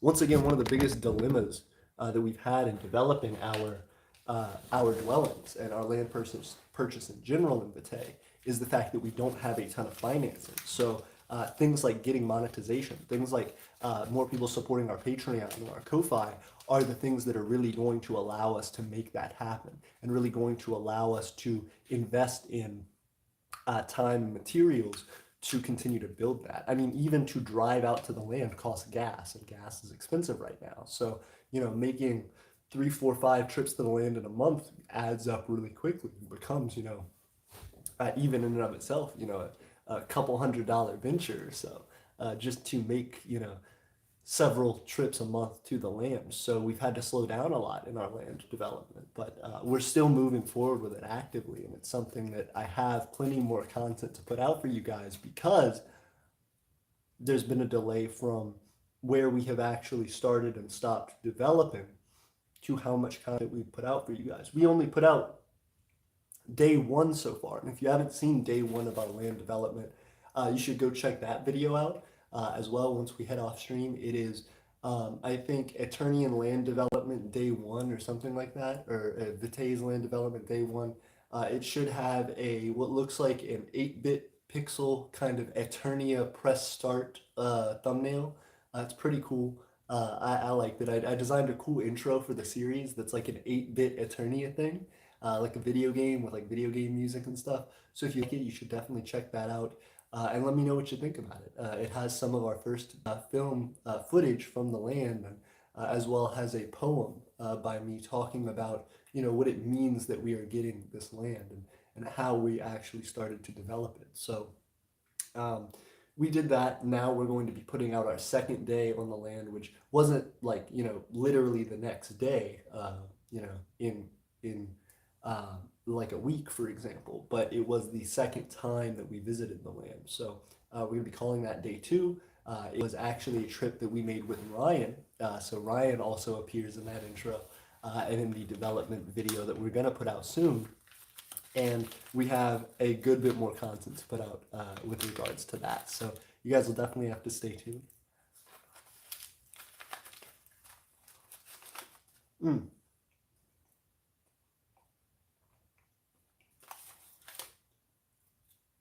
But yeah, as you guys have more questions about the land and the development, please let me know. Raz says the capital of the world is the earth. I respect that. Robert says some say Mecca, others say Jerusalem, some say China. Is the capital of the world? Interesting. Fake name says no, it's Roma. Fake name. Casnaria always supporting Rome. Raz says Libya is always at war. I get you. Peter says, bro, one American I was talking with online asked me if Slovakia is in Asia. Oh, goodness. It's in Eurasia. You know what I mean? It's in Eurasia. They expand their continent shape a little bit, their geographic area a little bit to encompass multiple continents, and they got it.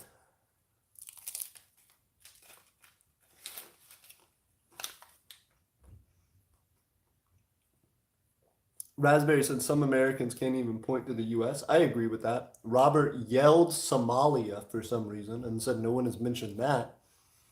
Francisco says pirates.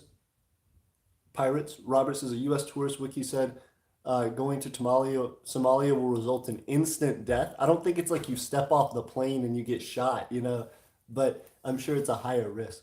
Francisco says the flag hasn't changed since the end of communism. Oh, interesting. I'm learning about stuff. Peter says big W for some Americans is to know they come from Earth. Oh, absolutely, 100%. They say boys come from Venus, girls come from Mars. So they may think that. They may think literally that. Fake name says, hey, AP, what are your views of Nova Roma? I don't know what that is. Those are my views. Maki says, when is Microcon? Microcon is August 5th through the 7th. We're still trying to save up money to go. So If you guys are interested in seeing Eternia at Microcon, definitely help us with our tickets. We need like some help. We have a Ko-Fi page set up, and part of that is to help us fund our tickets to go. So if you want to donate, you can do one-time donations. If you want to help us pay for our tickets, each ticket is like $140. It's crazy expensive. Not to mention the gas that we'll have to need to go up there, hotel prices, food. It'll be a several day event, so it's going to be quite expensive in the thousands of dollars. Hmm.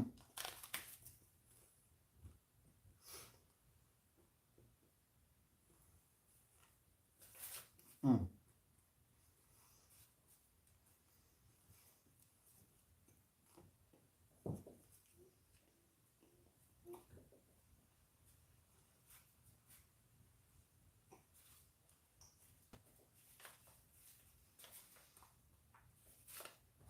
Sorry, I took a big bite.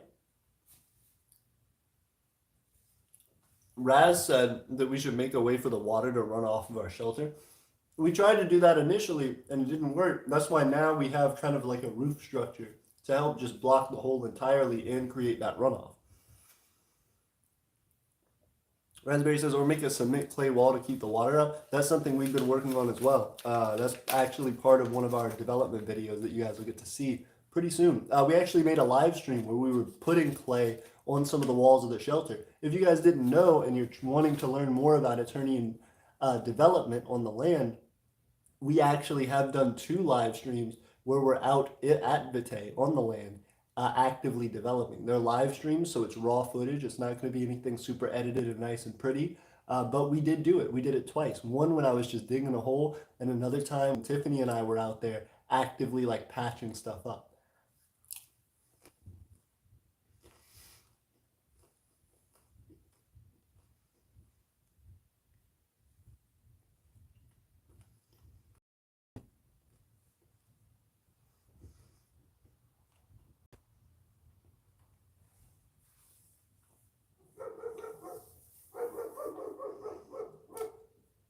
Maki said, AP, I hope you will consider my proposition for stage streams. It would make the community more engaged in the stream. I completely agree with that. And we may end up doing that.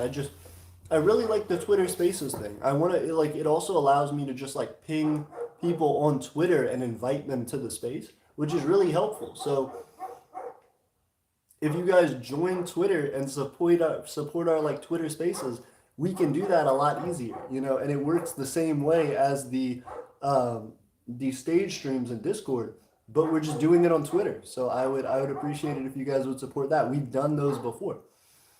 Robert says, Maki says, as now they aren't as active as they were back in the day. I think part of that too is because we don't have the ability to do computer streams. I used to have really nice internet connection, so I could do streams where we had our Streamlabs set up, and I could do a lot of different stuff at once. If we were still doing the Streamlabs setup, boy, we'd be killing it. We'd be having a ton of people in here because I could do like graphics, I could do like animations and stuff like live during the stream. There'd be so much crazy viewer interaction. I could have multiple things at once. I could like show videos on stream and we could like review stuff as it's happening live in like the news. Right now, I can't do that because we're on the phone. I have to use my phone's internet connection. It's like 5G to be able to try and connect us. If I try and turn on a hotspot to connect that to my computer, it doesn't work and the internet is like garbage. And everybody says it's super laggy and glitchy and stuff. So this is the best we have right now. One day, if we can get some better Wi-Fi, we're definitely going to be doing that. Robert says, if your good ally is being invaded by 4 countries and you do nothing, then you're a trash ally. In macronational politics, maybe. In micronational politics, you definitely shouldn't engage in any kind of war. Maki says, AP! Yeah, what's up, Maki? Uh, Francisco says Jesus was an American. People do say that a lot, and it's really silly. That was like on r slash confidently incorrect the other day. That was pretty funny. Vladimir Sorokolit says, hello, Ukrainian. Hello, Vladimir. It's good to see you. We're glad to have a Ukrainian in the stream. How are things going for you? How are you doing? We are micronations, if you don't know. This specifically is the Empire of Aeternia.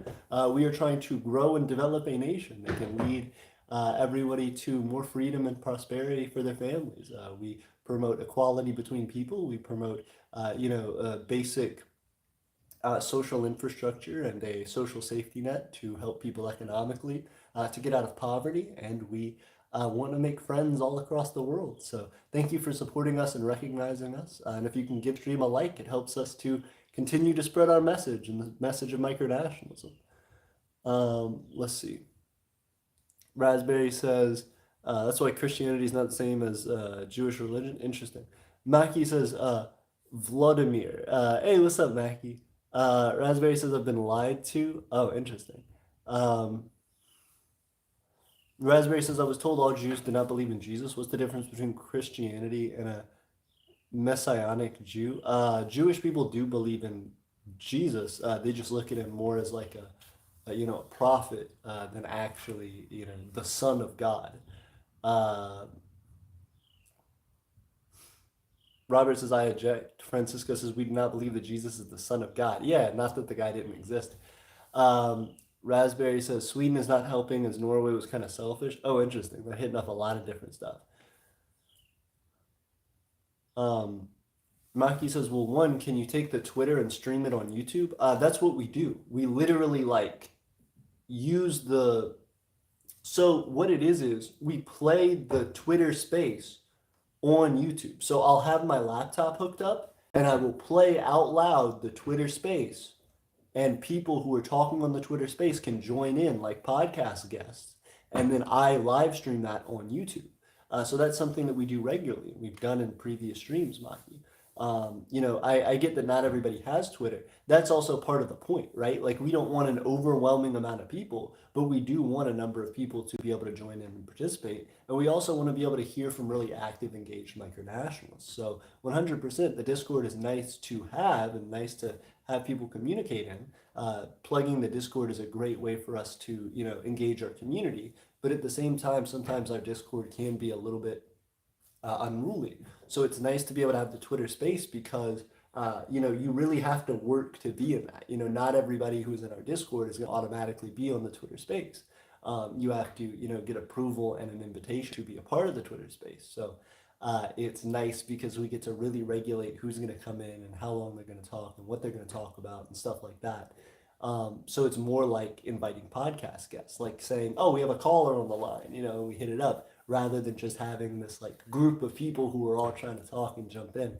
I agree, Mikey, you're right about better ways to manage the Discord so that you can have people converse more ethically and in a more civil way. And I'm definitely going to try that at some point. But I know the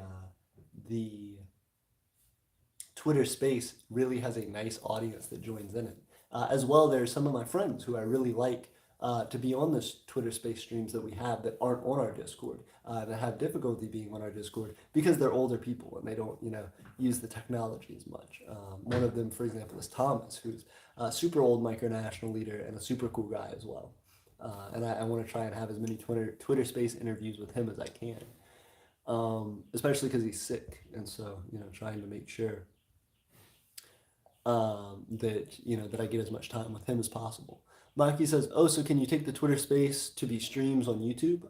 Yes, but you still have to speak. If you want to speak in it, you still have to be a part of the Twitter space. But yes, it is streamed to YouTube.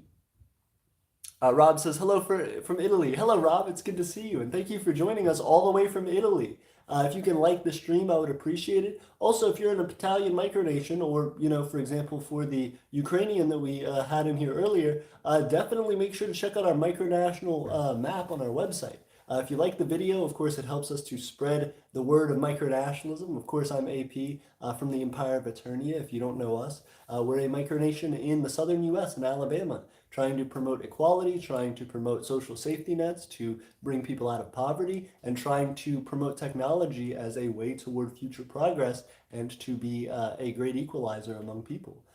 We are promoting friendship and trying to support each other's nations and grow the name of micronationalism. So if you want to, you can check out our website as well. If you have a micronation yourself, or want to be a part of another micronation, you can look on our micronational map at many different micronations all around the world to find ones near you. And if you want to add your own micronation to the map, there is the possibility for that as well.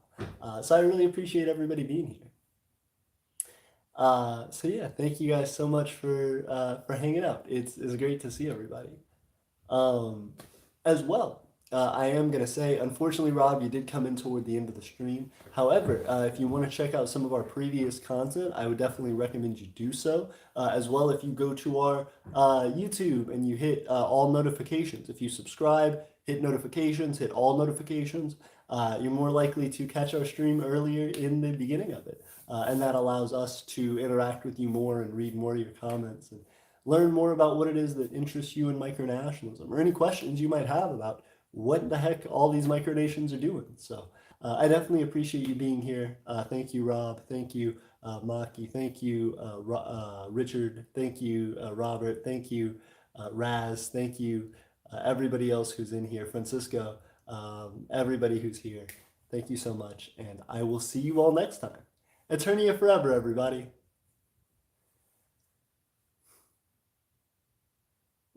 Peace, guys.